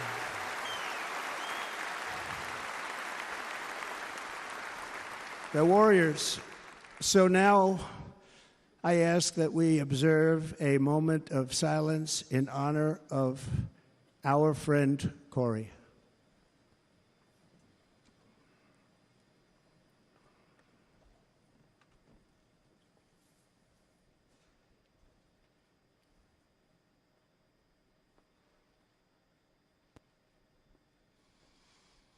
There is no greater love than to lay down one's life for others. This is the spirit that forged America in her darkest hours, and this is the love that will lead America back to the summit of human achievement and greatness. This is what we need. Despite such a heinous attack, we unite this evening more determined than ever. I am more determined than ever, and so are you. So is everybody in this room.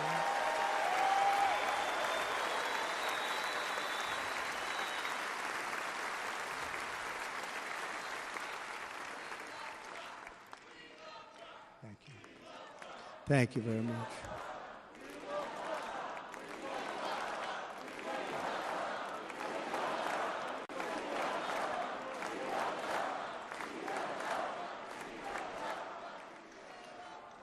Our resolve is unbroken and our purpose is unchanged to deliver a government that serves the American people better than ever before. Nothing will stop me in this mission because our vision is righteous and our cause is pure. No matter what obstacle comes our way, we will not break, we will not bend, we will not back down, and I will never stop fighting for you, your family, and our magnificent country. Never.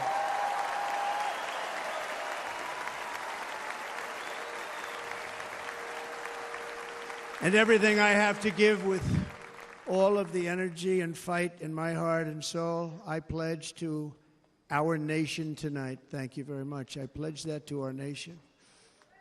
We're going to turn our nation around, and we're going to do it very quickly. Thank you.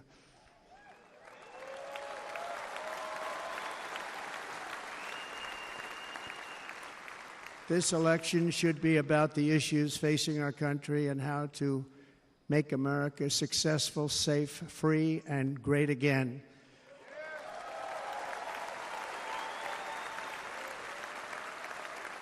In an age when our politics too often divide us, now is the time to remember that we are all fellow citizens. We are one nation under God, indivisible, with liberty and justice for all.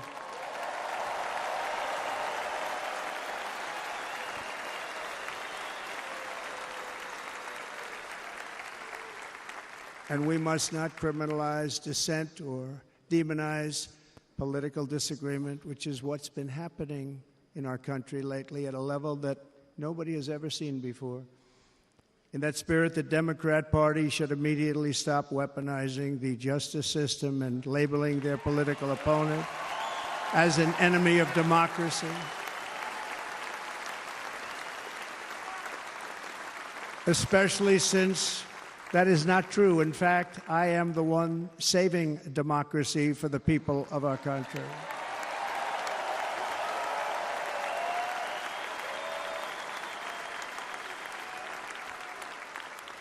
And very big news, as you probably just read, on Monday a major ruling was handed down from a highly respected federal judge in Florida, Eileen Cannon, finding that the prosecutor and the fake documents case against me were totally unconstitutional, and the entire case was thrown out of court. With all of that publicity, thrown out of court. If Democrats want to unify our country, they should drop these partisan witch hunts, which I have been going through for approximately 8 years. And they should do that without delay and allow an election to proceed that is worthy of our people. We're going to win it anyway, but worthy of our people. On this journey, I am deeply honored to be joined by my amazing wife, Melania.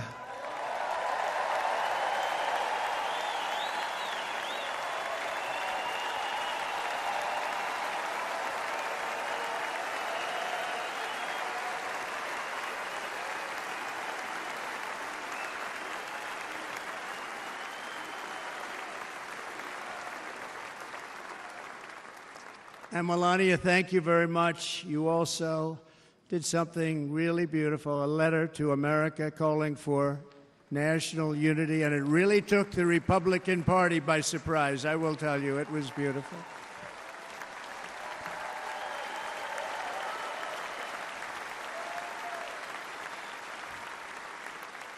In fact, some very serious people said that we should take that letter and put it as part of the Republican platform. That would be an honor, wouldn't it? Right? Mr. Congressman? but it captivated so many. So I also want to thank my entire family for being here, Don, Kimberly, Ivanka and Jared, Eric and Lara, Tiffany and Michael, Baron. We love our Baron.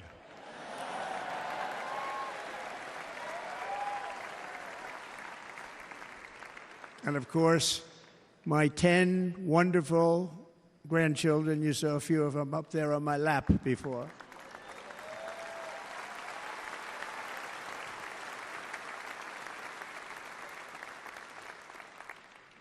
And how good was Dana?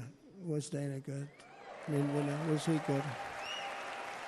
He was on probably the only vacation he's had in about, maybe ever, because he works, but about 10 years with his wife, very far away. I won't tell you where, but very, very far away, beautiful place. And my people called, and he said, I won't be able to do it. This is many, many years. I promised my wife I can't do it. And they came in, they said, Dana won't be able to do it, because he was my first, second, and third choice. I said, well, that's too bad, but I understand he's away, and it's good. It's good for him. And that was it. About 30 minutes later, she came back in, sir, Dana just called. He's going to do it. And his wife, she said, you can't turn him down. You just can't do it. You have to go. That's a good wife.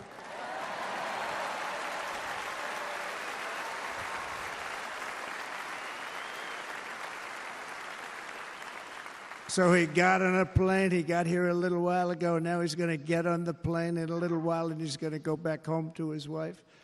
But they're great, and I just want to thank her and him and their whole family, because that's not easy. And Kid Rock, same thing. Called, he said, I want to be a part of it. I want to be a part, because, Kid does his great song, Big, Big Monster song. I had no idea. He became a friend of mine over the last 10 years. And he's amazing. Everyone loves him. I didn't even know how big he was. He has rallies, 35,000, 40,000 people he gets every time he goes out. I think he's making so much money, he doesn't know what the hell to do with it. You want to know? And then we have my other friend, and I've known him so long, and we took that song, and it was a big success, but we made that. I saw a chart of great songs to America. That was #1 on the chart recently, #1. So that's Lee Greenwood, a very special, beautiful person. He's a beautiful man. But they all wanted to be here. They called. And how about the Hulkster? How good was he? Is he up? Where is he? Boy, oh boy.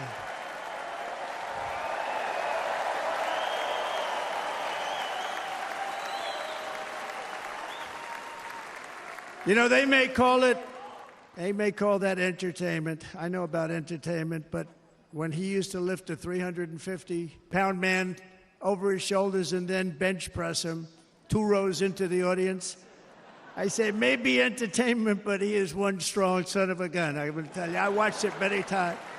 There aren't a lot of entertainers that can do that, right? You were fantastic. Thank you very much. Followed by Eric. What was that all about? Boy, that was good. I didn't want to really come up here. But he was so great, and he's such a good young man. He went through a lot of trouble, and Don last night was incredible. He went through so much trouble. They got subpoenaed more than any people probably in the history of the United States. Every week they get another subpoena from the Democrats, crazy Nancy Pelosi, the whole thing, just boom, boom, boom. They've got to stop that, because they're destroying our country. We have to work on making America great again, not on beating people. And we won. We beat them in all. We beat them on the impeachments. We beat them on indictments. We beat them. But the time that you have to spend, if they would devote that genius to helping our country, we'd have a much stronger and better country.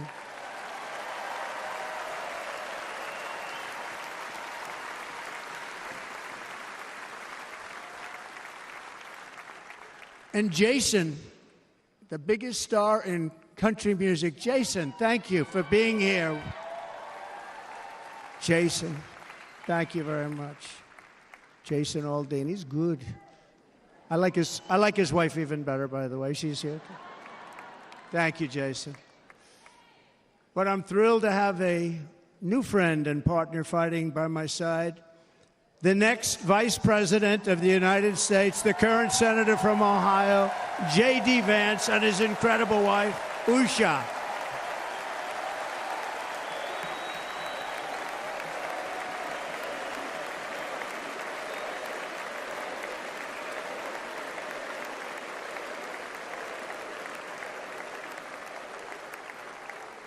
He's going to be a great Vice President. He's going to be great. He'll be with this country and with this movement, greatest movement in the history of our country, Make America Great Again.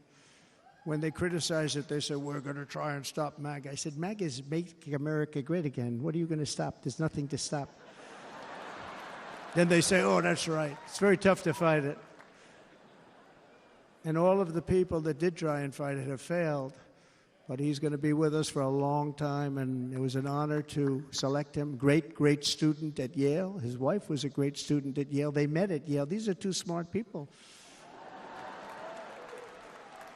So, J.D., you're going to be doing this for a long time. Enjoy the ride.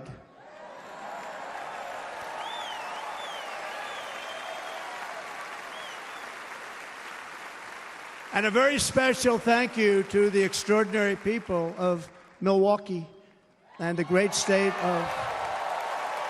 Oh, there they are. There they are. You are so easy to spot. And Green Bay's going to have a good team this year, right? They're going to have a good team. They're going to have a good team. Most of the audience doesn't like it, but it's true. You're going to have a very good team this year. And by the way, Wisconsin, we are spending over $250 million here creating jobs and other economic development all over the place. So I hope you will remember this in November and give us your vote. I am trying to buy your vote. I'll be honest about that.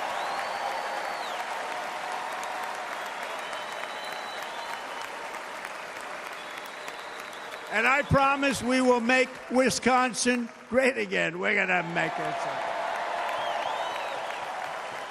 Thank you, Mr. Governor. Thank you very much. Thank you. I'm here tonight to lay out a vision for the whole nation, to every citizen, whether you're a young or old man or woman, Democrat, Republican, or independent, black or white, Asian or Hispanic. I extend to you a hand of loyalty and of friendship. Together we will lead America to new heights of greatness like the world has never seen before. We were right there in the first term. We got hit with COVID. We did a great job. Nobody knew what it was, but nobody's ever seen an economy pre-COVID. And then we handed over a stock market that was substantially higher than just prior to COVID. Coming in, did a great job. Never got credit for that. We got credit for the war and defeating ISIS and so many things, the great economy, the biggest tax cuts ever, the biggest regulation cuts ever, the creation of Space Force, the rebuilding of our military. We did so much. We did so much. Right to try. Right to try is a big deal. We got right to try. They were trying to get that for 52 years. Somebody is terminally ill. And hopefully there's nobody in this audience, but it does happen a lot. They're terminally ill and they can't use our new space-age drugs and other things that we are way ahead. We have the greatest doctors in the world, the greatest laboratories in the world, and you can't do it. They've been trying to get that approved for 52 years. Wasn't that easy? The insurance companies didn't want to do it. They didn't want the risk. The labs didn't want to do it because if it didn't work, people are pretty far down the line toward death. They didn't want to do it. The doctors didn't want to have it on their records, so I got everybody into an office. 52 years they tried. Sounds simple, but it's not. And I got them to agree that somebody that needs it will, instead of going to Asia, Europe, or someplace, or if you have no money going home and dying, just die. We got them to sign an agreement, agree to it, where they're not going to sue anybody. They're going to get all of this stuff. They're going to get it really fast. And What's happened is we're saving thousands and thousands of lives. It's incredible. Right to try. It's a great feeling. Under our leadership, the United States will be respected again. No nation will question our power. No enemy will doubt our might. Our borders will be totally secure. Our economy will soar. We will return law and order to our streets, patriotism to our schools, and importantly, we will restore peace, stability, and harmony all throughout the world. But to achieve this future, we must first rescue our nation from failed and even incompetent leadership. We have totally incompetent leadership. This will be the most important election in the history of our country. Under the current administration, we are indeed a nation in decline. We have an inflation crisis that is making life unaffordable, ravaging the incomes of working and low-income families, and crushing, just simply crushing our people like never before. They've never seen anything like it. We also have an illegal immigration crisis, and it's taking place right now as we sit here in this beautiful arena. It's a massive invasion at our southern border that has spread misery, crime, poverty, disease, and destruction to communities all across our land. Nobody's ever seen anything like it. Then there's an international crisis, the likes of which the world has seldom been part of. Nobody can believe what's happening. War is now raging in Europe and the Middle East. A growing specter of conflict hangs over Taiwan, Korea, the Philippines, and all of Asia. And our planet is teetering on the edge of World War III. And this will be a war like no other war because of weaponry. The weapons are no longer army tanks going back and forth shooting at each other. These weapons are obliteration. It's time for a change. This administration can't come close to solving the problems. We're dealing with very tough, very fierce people. They're fierce people. And we don't have fierce people. We have people that are a lot less than fierce, except when it comes to cheating on elections and a couple of other things. Then they're fierce. Then they're fierce. So tonight, I make this pledge to the great people of America. I will end the devastating inflation crisis immediately, bring down interest rates, and lower the cost of energy.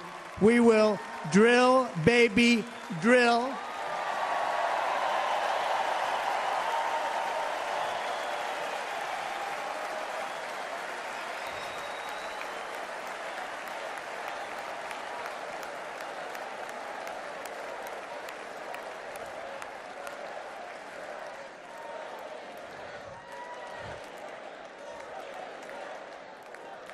Can you believe what they're doing?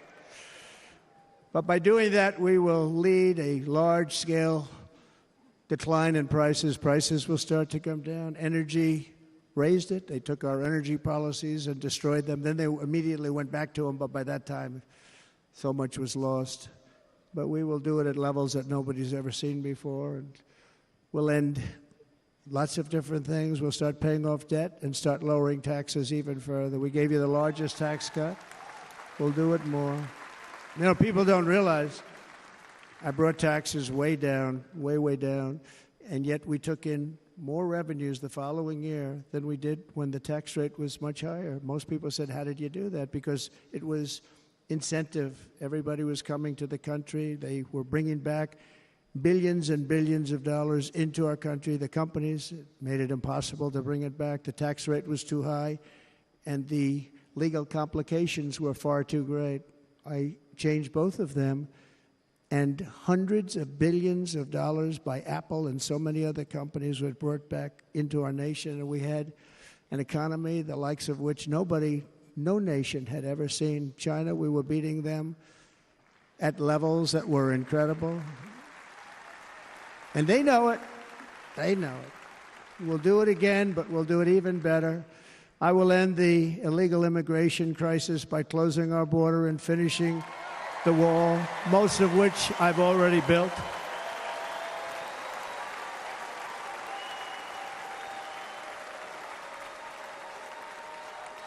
On the wall, we were dealing with a very difficult Congress.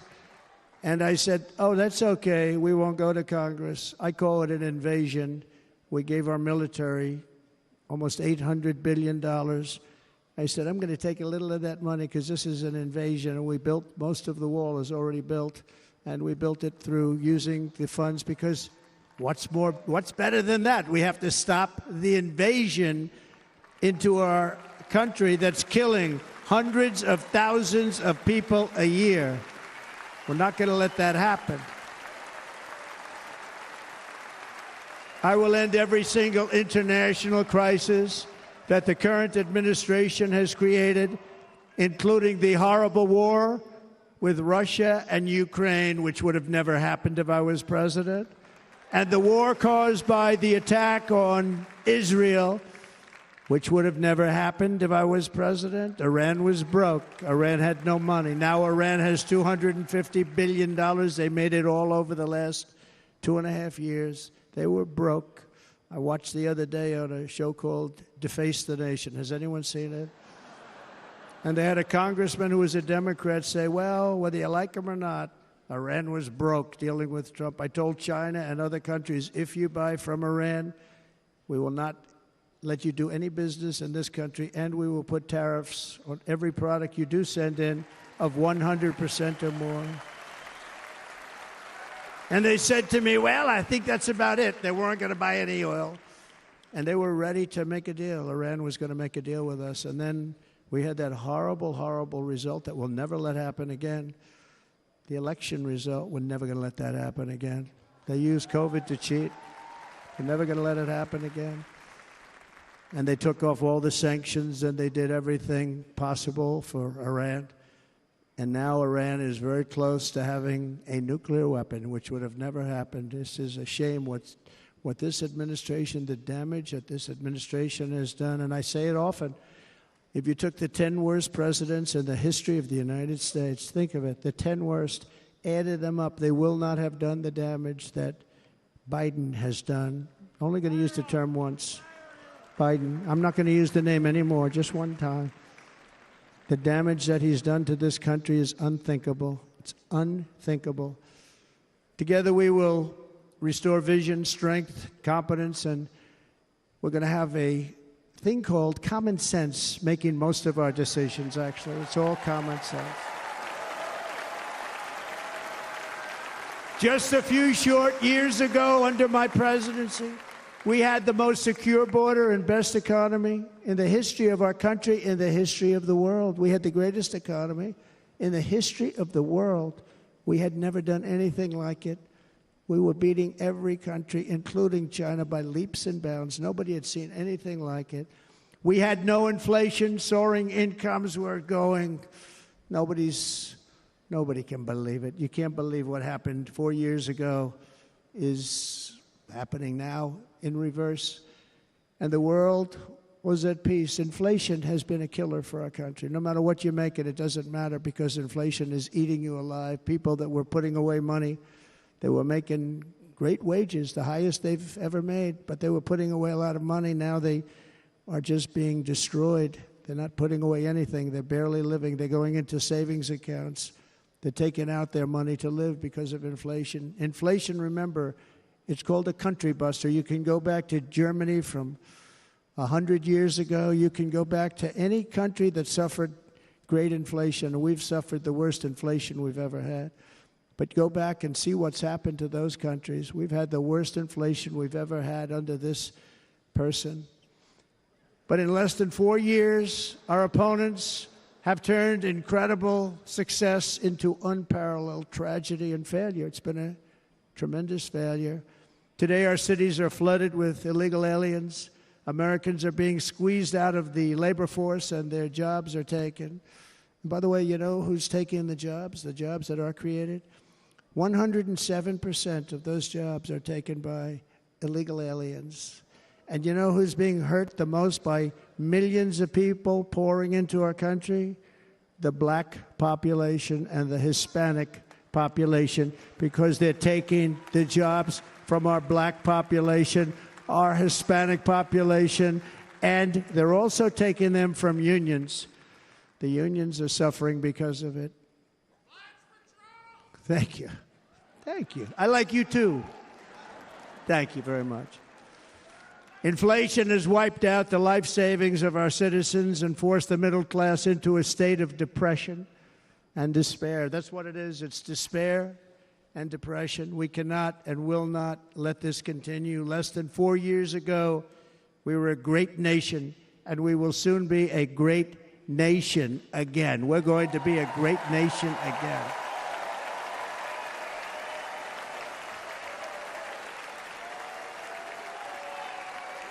Thank you. With proper leadership, every disaster we are now enduring will be fixed, and it will be fixed very, very quickly. So tonight, whether you've supported me in the past or not, I hope you will support me in the future, because I will bring back the American dream. That's what we're going to do. You don't even hear about the American dream anymore. With great humility, I am asking you to be excited about the future of our country. Be excited. Be excited.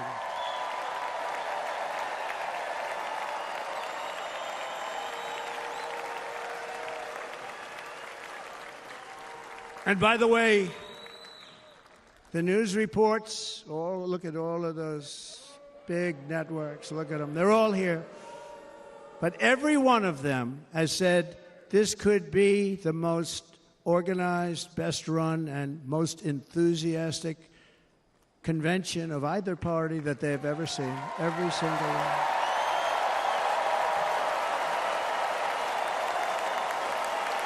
And it's true. It's true. And there's love in the room. There's great love in the room.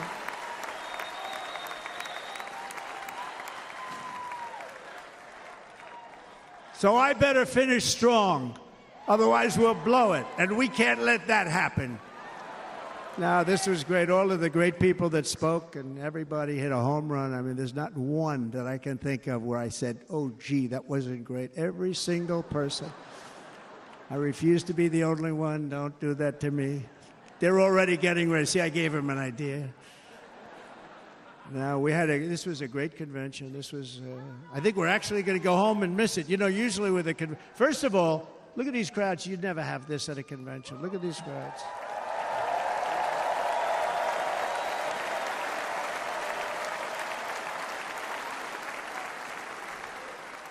Love. It's about love. This week, the entire Republican Party has formally adopted an agenda for America's renewal, and you saw that agenda. And it's very short compared to the long, boring, meaningless agendas of the past, including the Democrats. They write these things that are hundreds of pages long, and they never read them after they're done. In their case, fortunately, they don't read them because they're pretty bad. It's a series of bold promises that we will swiftly implement when you give us a Republican House. And Mr. Speaker, thank you very much. We have our great Speaker of the House with us tonight. Mr. Speaker, thank you very much. Thank you. A Republican Senate. We have many senators here. And send me back to our beautiful White House just a few short months from now. We're talking about just months. It can't come fast enough. We have to get it done. First, we must get economic relief to our citizens. Starting on day one, we will drive down prices and make America affordable again. We have to make it affordable. It's not affordable. People can't live like this. Under this administration, our current administration, groceries are up 57%, gasoline is up 60% and 70%, mortgage rates have quadrupled. And the fact is, it doesn't matter what they are because you can't get the money anyway. You can't buy houses. Young people can't get any financing to buy a house. The total household costs have increased an average of $28,000 per family under this administration. Republicans have a plan to bring down prices and bring them down very, very rapidly. By slashing energy costs, we will in turn reduce the cost of transportation, manufacturing, and all household goods. So much starts with energy.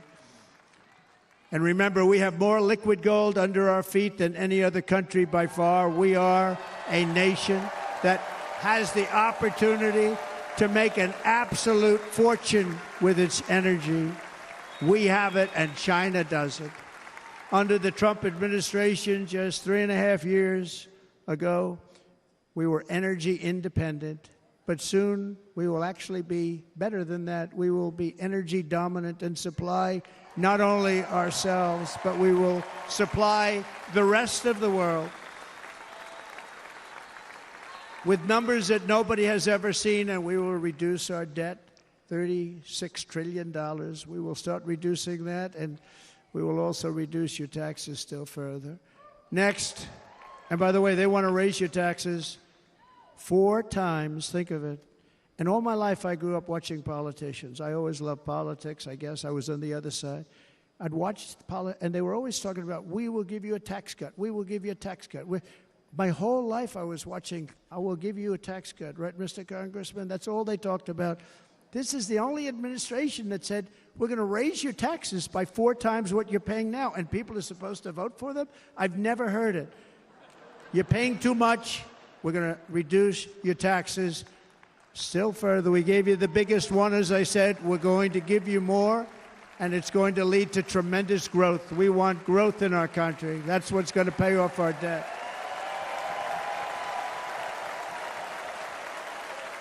And next, we will end the ridiculous and actually incredible waste of taxpayer dollars that is fueling the inflation crisis. They spent trillions of dollars on things having to do with the Green New Scam. It's a scam. And that's caused tremendous inflationary pressures in addition to the cost of energy. And all of the trillions of dollars that are sitting there not yet spent, we will redirect that money for important projects like roads, bridges, dams, and we will not allow it to be spent on meaningless Green New Scam ideas.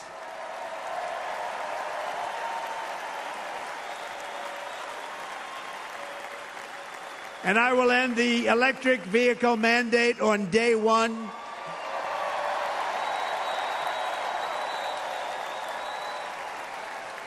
Thereby saving the U.S. auto industry from complete obliteration, which is happening right now, and saving U.S. customers thousands and thousands of dollars per car. And right now, as we speak, large factories just started are being built across the border in Mexico. So with all the other things happening on our border, and they're being built by China to make cars and to sell them into our country, no tax, no anything. The United Auto Workers ought to be ashamed for allowing this to happen. And the leader of the United Auto Workers should be fired immediately. And every single auto worker, union and non-union, should be voting for Donald Trump, because we're going to bring back car manufacturing, and we're going to bring it back fast.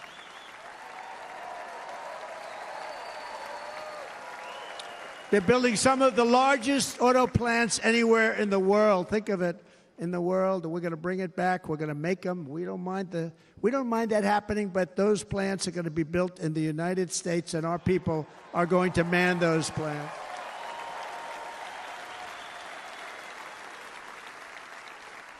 And if they don't agree with us, we'll put a tariff of approximately 100 to 200% on each car, and they will be unsellable in the United States. We have long been taken advantage of by other countries. And think of it, oftentimes these other countries are considered so-called allies. They've taken advantage of us for years. We lose jobs, we lose revenue, and they gain everything and wipe out our businesses, wipe out our people.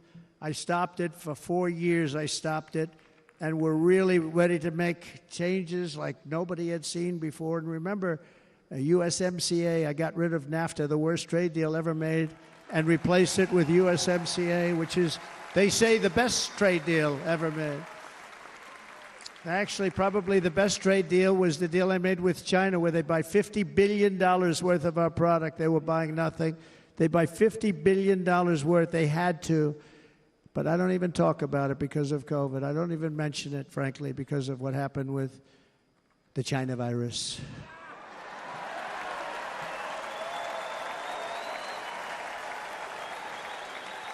We will not let countries come in, take our jobs, and plunder our nation. They come and do that. They plunder our nation. The way they will sell their product in America is to build it in America. Very simple. Build it in America and only in America.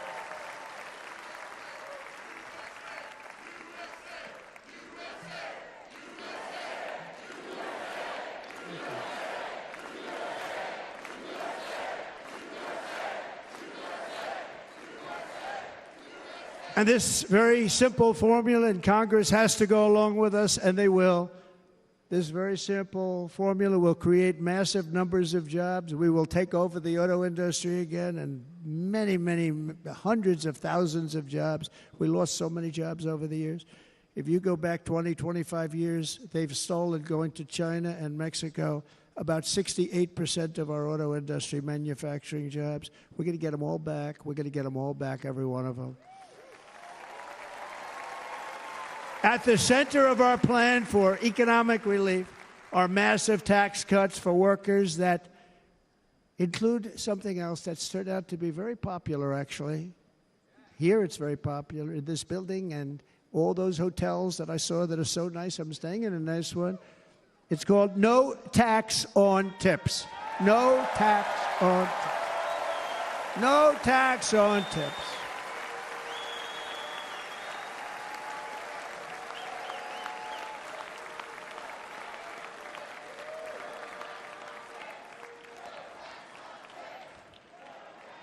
I got that by having dinner recently in Nevada, where we're leading by about 14 points.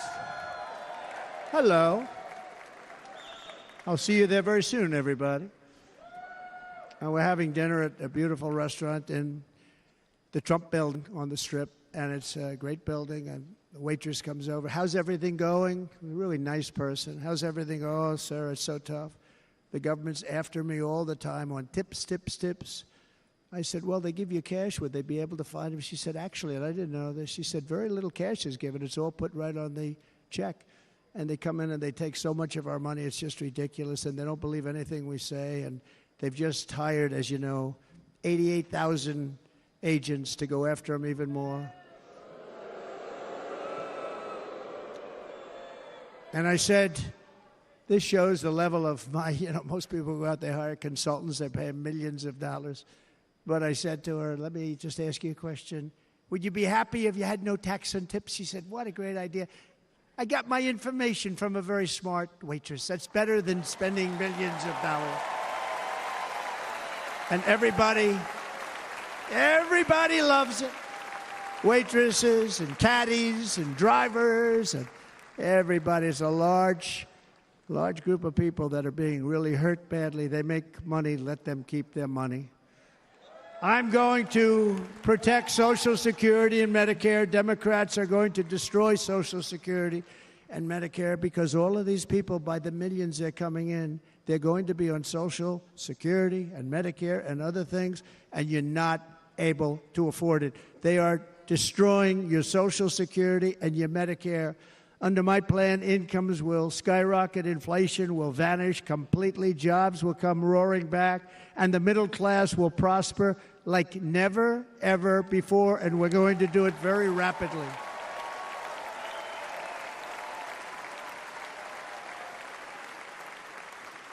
But no hope or dream we have for America can succeed unless we stop the illegal immigrant invasion, the worst that's ever been seen anywhere in the world. There's never been an invasion like this anywhere. Third world countries would fight with sticks and stones not to let this happen.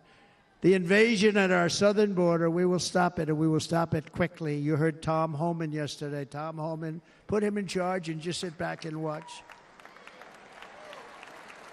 Brandon Judd, the Border Patrol, he's incredible. These guys, they really, their job is a lot easier if they don't have to do anything, but they want to. They're patriots. Brandon Judd, Border Patrol, ICE. ICE goes out. You have to see what ICE does with MS-13. You have these are probably the worst gang, and ICE goes in there. And I know a lot of people in these rows here, and they're very tough people, but they don't want to do this job. they'll go into a pack of MS-13 killers. They're the worst, probably the worst gangs in the world. And we have thousands of them. I moved thousands and thousands out in my 4 years. We moved them out, and it was a pleasure. But ICE would go right into a pack of these killers, and you see fists flying, you see everything flying, and then they take them. They put them in a paddy wagon. They take them back, and they get them out of our country. And the other countries weren't accepting them back, and I called up, and I said, tell them that we're not giving them economic aid anymore. And the next day, I got calls from all of these countries that were terminated. Billions of dollars we spend on economic aid to countries that does us, frankly, no good. And the next day I was called by everybody. I couldn't take all the calls. Sir, what's the problem? I said, you won't take your killers back that you sent in caravans into America. You won't take them back. Well, sir, if you'd like us to, we would give very serious consideration to doing that. And within 24 hours, they were being taken back. For years and years, when I first came in, they said President Obama tried to get him to go back, and they wouldn't accept him. They'd put planes on the runway so you couldn't leave the plane. They'd close the road so you couldn't take the buses. They'd all have to turn back. As soon as I said no more economic aid of any kind to any country that does that, they called back and they said, sir, it would be our great honor to take MS-13. We love them very much. We love them very much, sir. We'll take them back. At the heart of the Republican platform is our pledge to end this border nightmare and fully restore the sacred and sovereign borders of the United States of America, and we're going to do that on day one.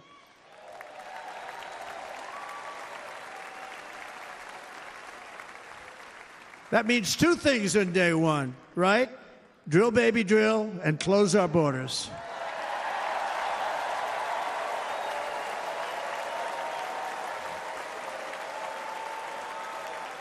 And by the way, and I think everybody as a Republican, as a patriot in this room, and most Democrats, we want people to come into our country, but they have to come into our country legally.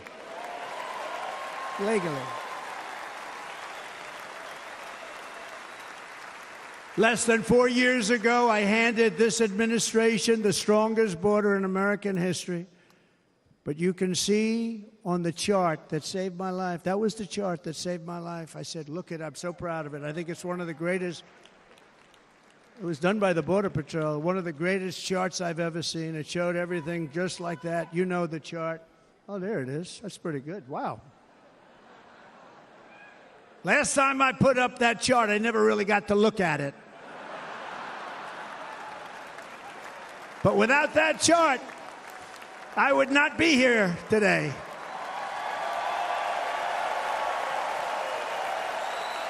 Never got to look at it.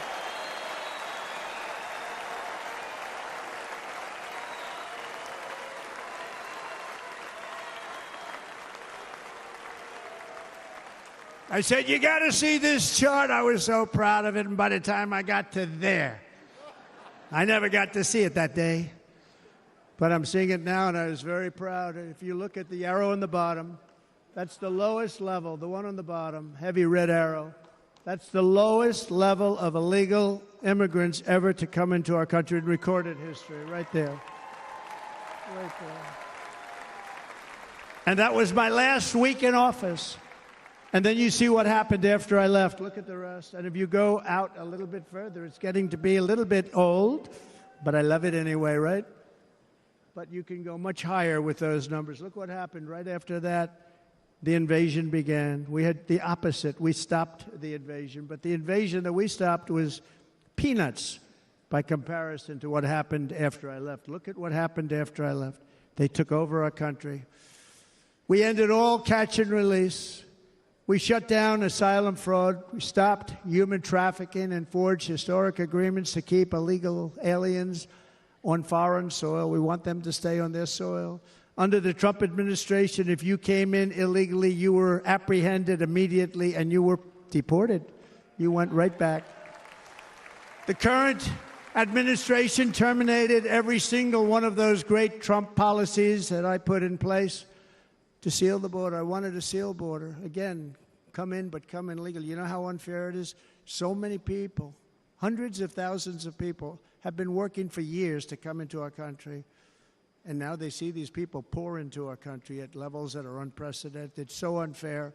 And we're not going to do it. We're not going to stand for it. They suspended wall construction, ended remain in Mexico. We had a policy, remain in Mexico. You think that was easy to get from the Mexican government? But I said, you must give it to us. If you don't give it to us, there will be repercussions. And they gave it to us. But not easy. Canceled our Safe Third agreements. Demolished Title 42, implemented nationwide catch and release. That's catch and release, where we catch them and release them into our country. We catch them and release them into Mexico. There's a slight difference.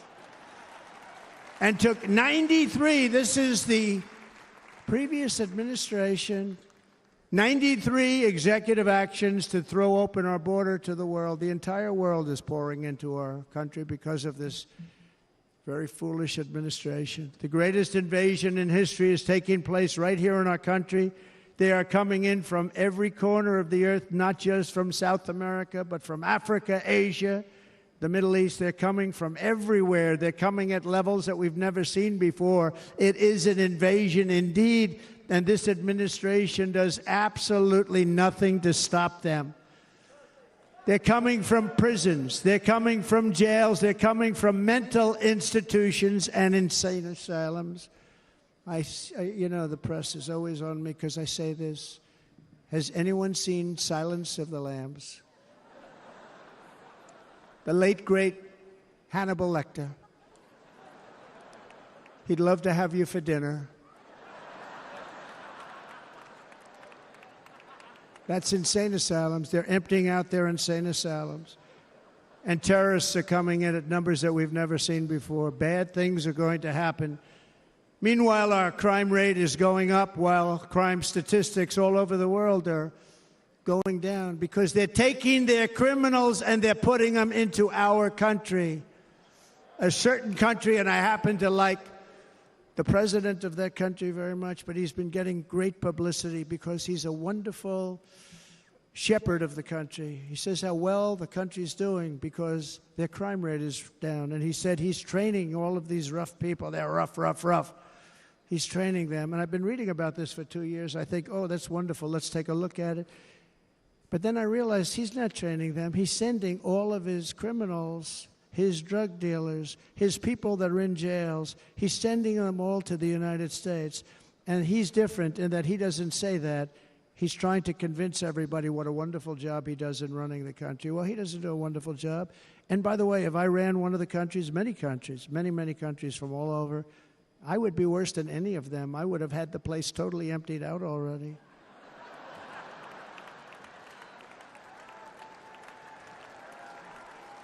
But we become a dumping ground for the rest of the world, which is laughing at us. They think we're stupid. And they can't believe that they're getting away with what they're getting away with, but they're not going to be getting away with it for long. That's what I can tell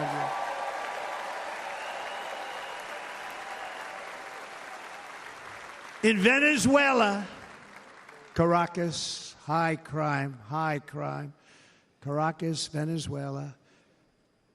Really a dangerous place, but not anymore. Because in Venezuela, crime is down 72%. In fact, if they would ever win this election, I hate to even say that, we will have our next Republican convention in Venezuela because it will be safe. Our cities will be so unsafe, we won't be able. We will not be able to have it there. In El Salvador, murders are down by 70%. Why are they down? Now, he would have you convinced that because he's trained murderers to be wonderful people. No. They're down because they're sending their murderers to the United States of America. This is going to be very bad. And bad things are going to happen, and you're seeing it happen all the time. That's why, to keep our families safe, the Republican platform promises to launch the largest deportation operation in the history of our country. Even larger than that of President Dwight D. Eisenhower from many years ago. You know, he was a moderate, but he believed very strongly in borders. He had the largest deportation operation we've ever had. Just recently, I spoke to the grieving mother of Jocelyn Nungary, a wonderful woman. A precious 12-year-old girl from Houston who last month was tied up, assaulted, and strangled to death after walking to the convenience store just a block away from her house. Her body was dumped near the side of the road in a shallow creek, found by some onlookers who couldn't believe what they had witnessed. Charged with Jocelyn's heinous murder are 2 illegal aliens from Venezuela who came across our border, were in custody, and were then released into the country by this horrible, horrible administration that we have right now. I also met recently with the heartbroken mother and sister of Rachel Morin. Rachel was a 37-year-old mom of 5 beautiful children who was brutally raped and murdered while out on a run. She wanted to keep herself in good shape. It was very important to her. She was murdered. The monster responsible first killed another woman in El Salvador before he was led into America by the White House. This White House let them in. He then attacked a 9-year-old girl and her mother in a home invasion in Los Angeles before murdering Rachel in Maryland. Traveled all throughout the country, doing tremendous damage. Rachel's mother will never be the same. I spent time with her. She will never be the same. I've also met with the wonderful family of Laken Riley, the brilliant 22-year-old nursing student. She was so proud of being first in her class, who was out for a jog on the campus of the University of Georgia when she was assaulted, beaten, and horrifically killed.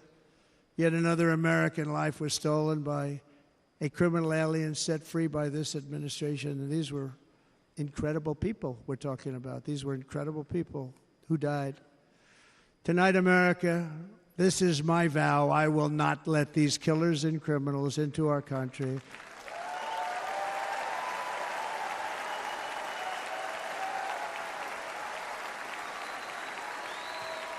I will keep our sons and daughters safe. As we bring security to our streets, we will help bring stability to the world. I was the first president in modern times to start no new wars. You know, we were the toughest, we were the most respected. And you saw this.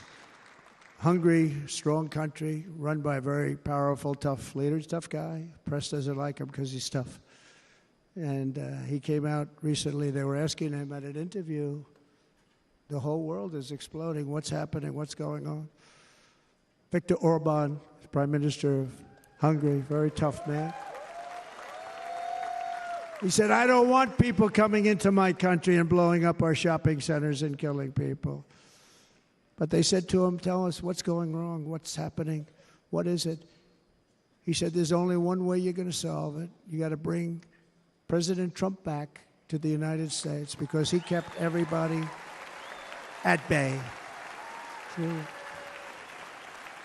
He used a word I wouldn't use because I can't use that word, because you'd say it was braggadocious. The press would say he was a braggart. I'm not a braggart.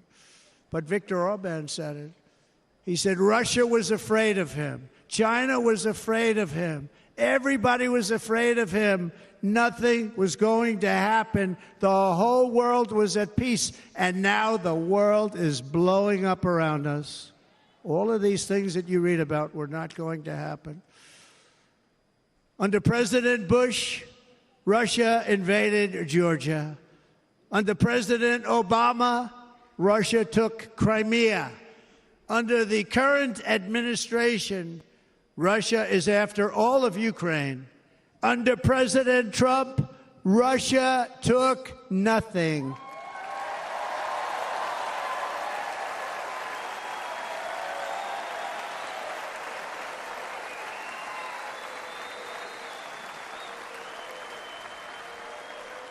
We defeated 100% of ISIS in Syria and Iraq. Something that was said to take 5 years, sir. It'll take 5 years, sir. We did it in a matter of a couple of months. We have a great military. Our military is not woke. It's just some of the fools on top that are woke.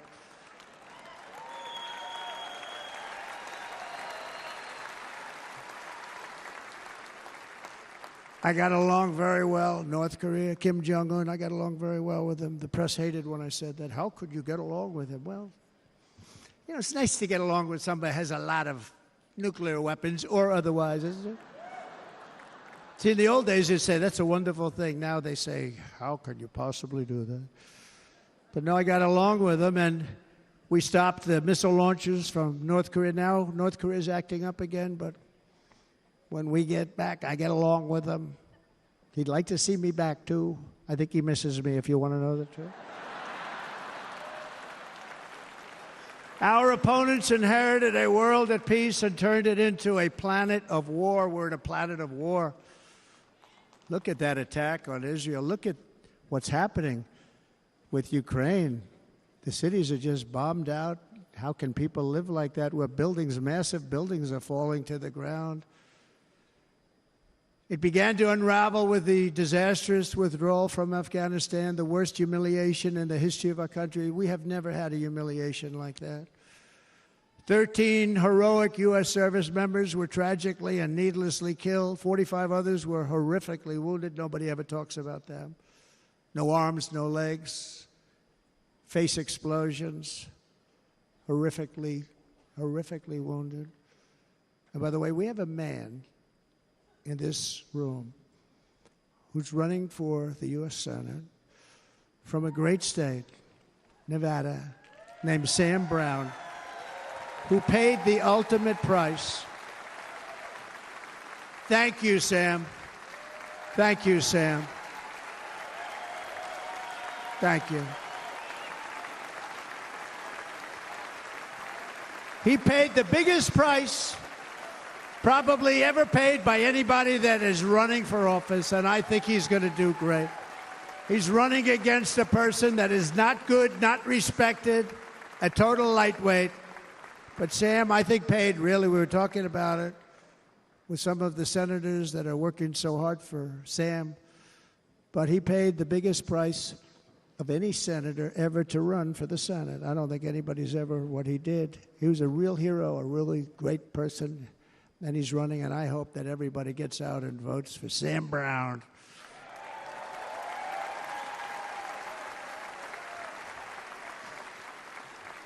And we also left behind $85 billion worth of military equipment, along with many American citizens were left behind. Many, many American citizens, emboldened by that disaster, Russia invaded Ukraine. They saw this group of people that were incompetent. We took the soldiers out first. No, we're going to take the soldiers out second. If they would have followed my plan, we had a great plan.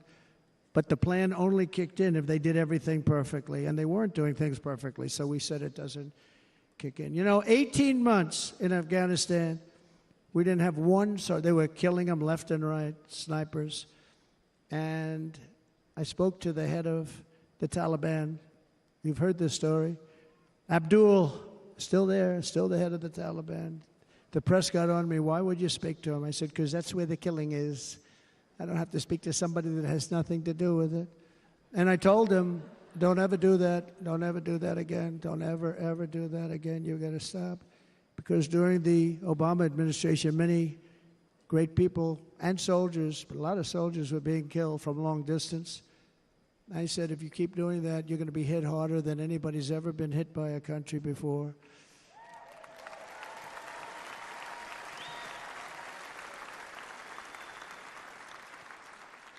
And he said, I understand, Your Excellency. He called me Your Excellency. I wonder if he calls the other guy Your Excellency. I doubt it. The other guy gave him everything. I mean, what kind of a deal was that? He walked out, gave him everything. Do you know that right now Afghanistan is one of the largest sellers of weapons in the world? They're selling the brand new, beautiful weapons that we gave them. But think of it. He actually said to me, but why do you show me a picture of my home? I said, you'll have to ask your people or one of your wives. But he could figure it out. And for 18 months, we had not one attack on an American soldier by the Taliban. 18 months.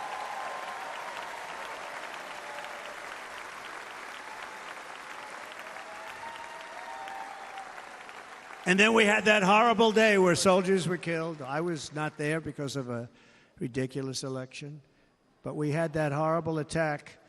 And they also gave up Bagram, one of the biggest bases anywhere in the world, air bases anywhere in the world, the longest runways, most powerful, hardened, thickened runways. We gave it up. And I liked it not because of Afghanistan. I liked it because of China. It's 1 hour away from where China makes their nuclear weapons. And you know who has it now? China has it now. We were keeping that.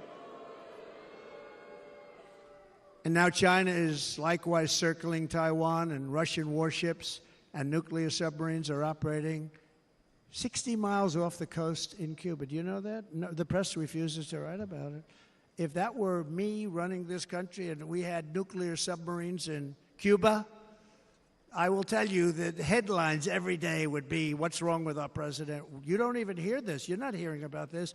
Russia has nuclear submarines and warships 60 miles away, Mr. Congressman, from Miami, by the way, happens to be here. Correct? In Cuba. And that would not be stood for if it were somebody else. They don't want to mention it, but now maybe they will. And the entire world, I tell you this, we want our hostages back, and they better be back before I assume office, or you will be paying a very big price.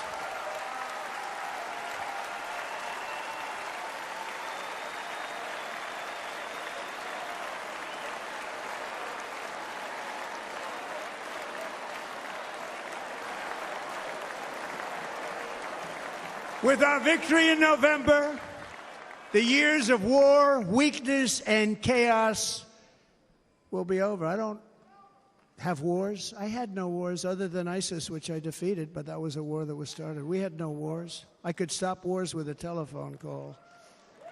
I could stop wars with just a telephone call. If properly stated, it would never start. We will replenish our military and build an Iron Dome missile defense system to ensure that no enemy can strike our homeland. And this great Iron Dome will be built entirely in the USA. We're going to build it in the USA. And Wisconsin, just like I gave you that massive ship contract, and you're doing a very nice job, Governor, right? Thank you, Governor. And they're doing a great job. In fact, I had a little design change, and we gave them a tremendous for essentially what we used to call destroyers. These are now the most beautiful. They look like yachts. I said, we have to take the bow, and we have to make it a little nicer and a little point at the top instead of a flat nose. And the people at the shipyard said, this guy sort of knows what he's doing. We have the most beautiful ships, right, Governor? And everybody sitting over there. And it was a big contract that everybody wanted. I gave it to Wisconsin, but we're going to have a lot of that built right here in the state of Wisconsin and all other states. Israel has an Iron Dome. They have a missile defense system. 342 missiles were shot into Israel, and only one got through a little bit. It was badly wounded. It fell to the ground, but most of them are. And Ronald Reagan wanted this many years ago, but we really didn't have the technology many years ago. Remember, they called it Starship, spaceship, anything to mock him. But he was a very good president, very, very good. But now we have unbelievable technology. And why should other countries have this and we don't? No, we're going to build an Iron Dome over our country, and we're going to be sure that nothing can come and harm our people. And again, from an economic development standpoint, we're going to make it all right here. No more sending it out to other countries in order to help. It's America first. America first. We will unleash the power of American innovation. And as we do, we will soon be on the verge of finding the cures to cancer, Alzheimer's disease, and many other diseases. We're going to get to the bottom of it.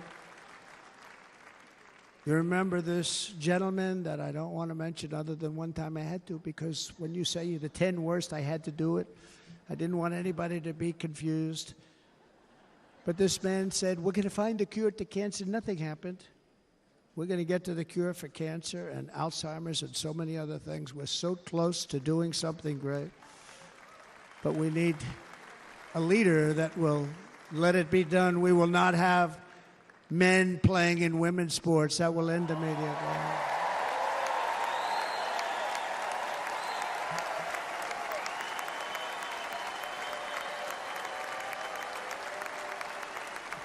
And we will restore and renovate our nation's once great cities, making them safe, clean, and beautiful again. And that includes our nation's capital, which is a horrible killing field. So many things. They leave from Wisconsin, they go to look at the Washington Monument, they end up getting stabbed, killed, or shot. We will be very soon very proud of our capital, again, Washington, D.C.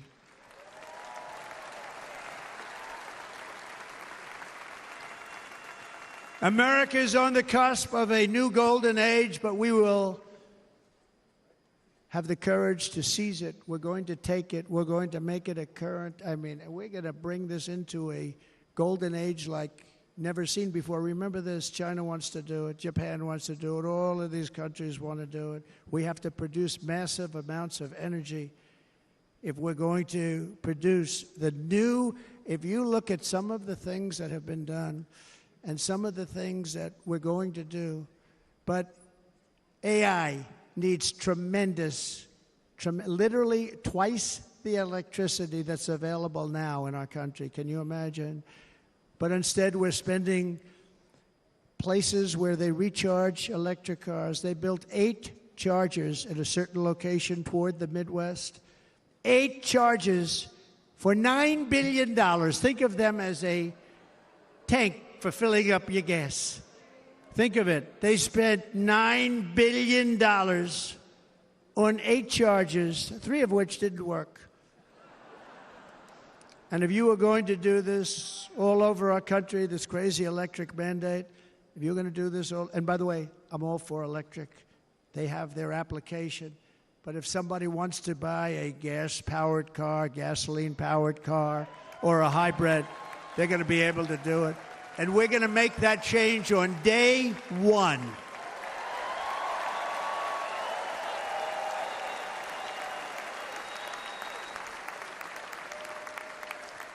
So to conclude, just a few short days ago, my journey with you nearly ended. We know that.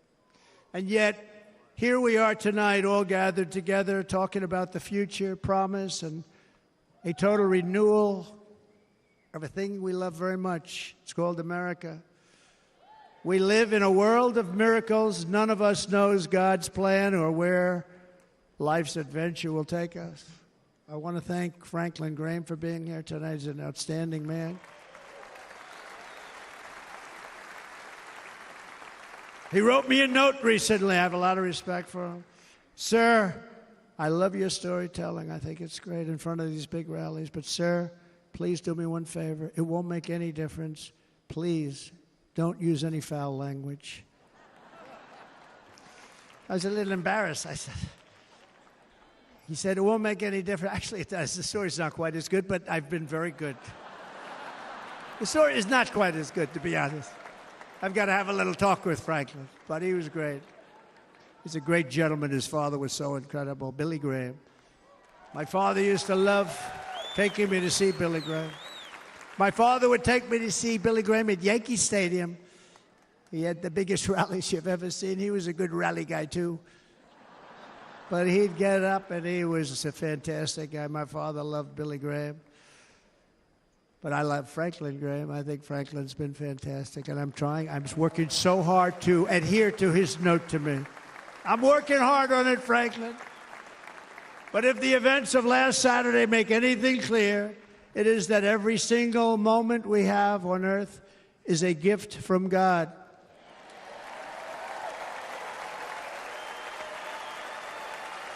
We have to make the most of every day for the people and for the country that we love. The attacker in Pennsylvania wanted to stop our movement, but the truth is the movement has never been about me. It has always been about you. It's your movement. It's the biggest movement in the history of our country by far. Can't be stopped. It can't be stopped. It has always been about the hardworking, patriotic citizens of America For too long, our nation has settled for too little. We settled for too little. We've given everything to other nations, to other people. You have been told to lower your expectations and to accept less for your families. I am here tonight with the opposite message. Your expectations are not big enough. They're not big enough. It is time to start expecting and demanding the best leadership in the world, leadership that is bold, dynamic, relentless, and fearless. We can do that. We are Americans. Ambition is our heritage. Greatness is our birthright. But as long as our energies are spent fighting each other, our destiny will remain out of reach, and that's not acceptable. We must instead take that energy and use it to realize our country's true potential and write our own thrilling chapter of the American story. We can do it together. We will unite. We are going to come together, and success will bring us together.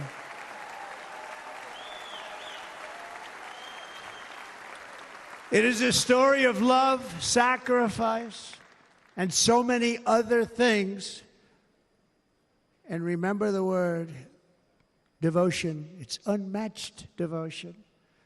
Our American ancestors crossed the Delaware, survived the icy winter at Valley Forge, and defeated a mighty empire to establish our cherished republic. They fought so hard, they lost so many. They pushed thousands and thousands of miles across a dangerous frontier, taming the wilderness to build a life and a magnificent home for their family. They packed their families into covered wagons, trekked across hazardous trails, scaled towering mountains, and braved rivers and rapids to stake their claim on the wide-open, new, and very beautiful frontier. When our way of life was threatened, American patriots marched onto the battlefield, raced into enemy strongholds, and stared down death and stared down those enemies to keep alive the flame of freedom. At Yorktown, Gettysburg, and Midway, they joined the roll call of immortal heroes. So many just so many heroes, so many great, great people. And we have to cherish those people. We can't forget those people. We have to cherish those people.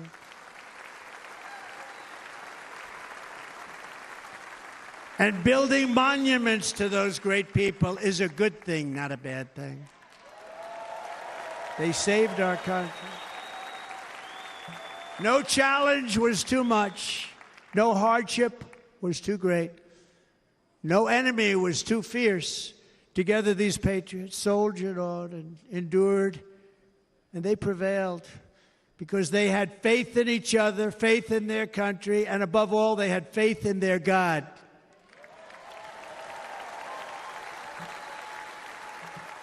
Just like our ancestors, we must now come together, rise above past differences. Any disagreements have to be put aside and go forward, united as one people, one nation, pledging allegiance to one great, beautiful, I think it's so beautiful, American flag.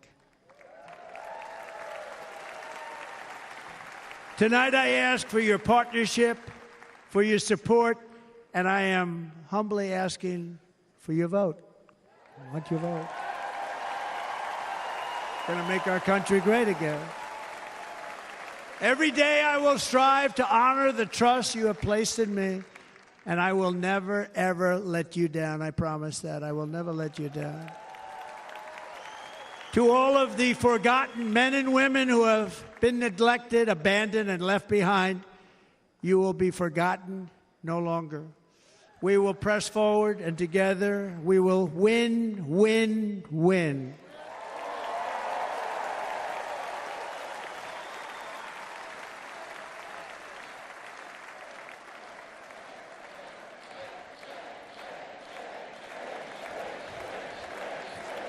Win, win, win, win, win, win.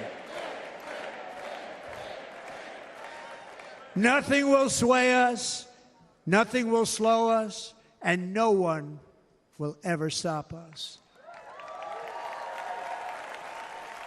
No matter what dangers come our way, no matter what obstacles lie in our path, We will keep striving toward our shared and glorious destiny, and we will not fail. We will not fail.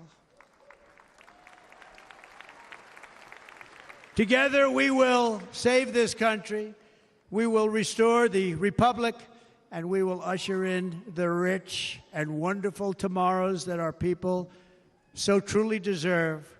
America's future will be bigger, better, bolder, brighter, happier, stronger, freer, greater, and more united than ever before.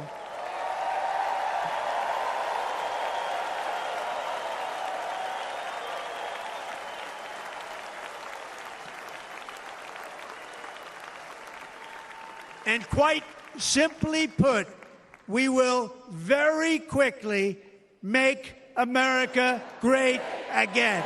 Thank you very much. Thank you very much. Wisconsin, God bless you.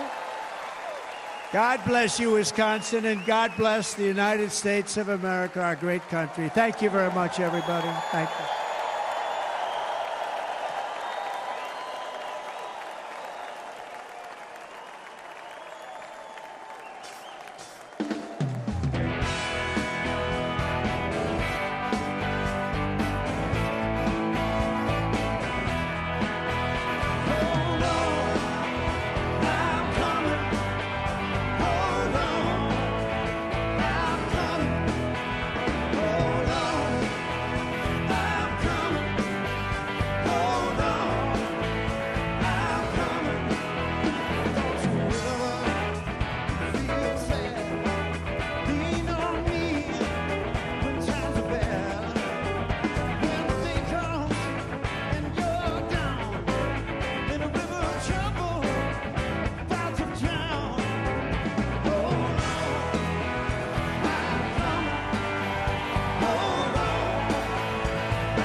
And now, ladies and gentlemen, please welcome back the chairman of the Republican National Committee, Michael Whatley of North Carolina.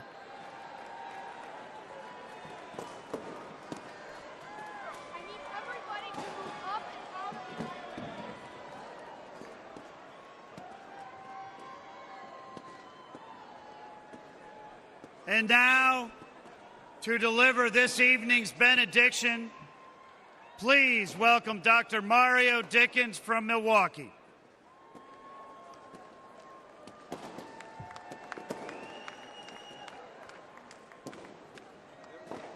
Thank you. Thank you, Mr. Chairman.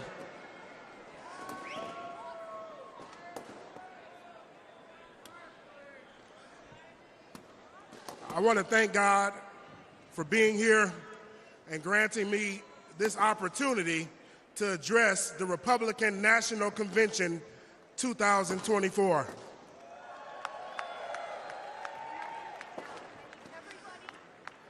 I'm staying on script, but I got to say one thing.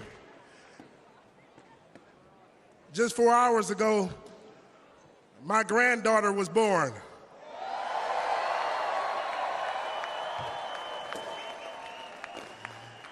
Ayanna Leah Dickens. Yes, my granddaughter is here. I just wanted to welcome her into the world on this stage. One nation under God. Reflecting on the significance of this phrase is crucial in the days to come. The path we have traveled has not been easy, but it must be navigated with dignity and perseverance. The Holy Scriptures state that the peace of God surpasses all understanding. I pray for peace in this nation, peace on the campaign trail, peace on our streets, and peace in our homes. We extend prayers for Corey Comprator, who tragically lost his life in Saturday's assassination attempt, for the innocent bystanders injured, and for their grieving families. May the presence of God be with them.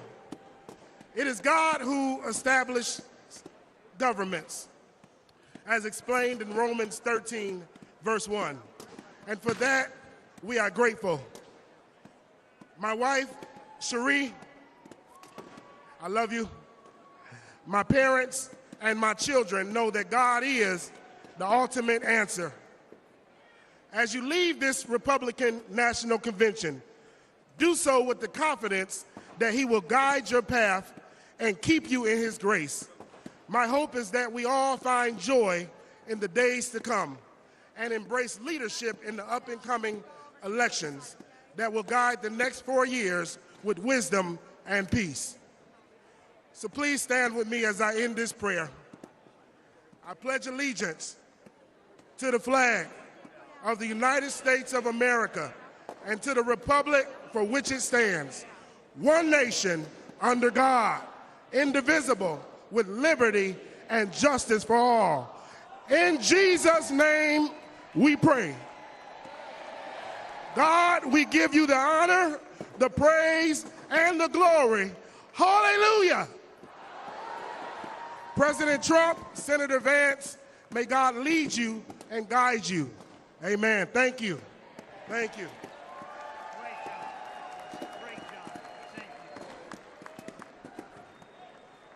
The chair now recognizes the delegate from the state of Wisconsin for the purpose of making a motion. Chairman Mike Wadley, thank you so much for bringing this convention to the greatest state in America, Wisconsin, a great city of Milwaukee.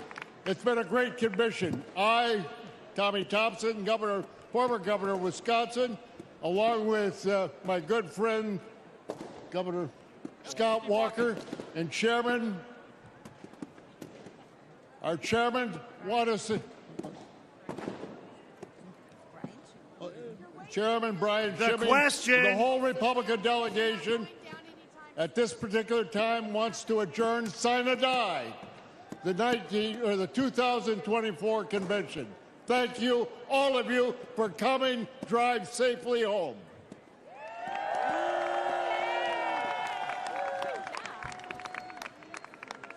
The question now occurs on the motion to adjourn the greatest Republican convention in history, sine die. All those in favor signify by saying aye. All those opposed signify by saying no. In the opinion of the chair, the ayes have it. Accordingly, the 2024 Republican National Convention stands adjourned sine die.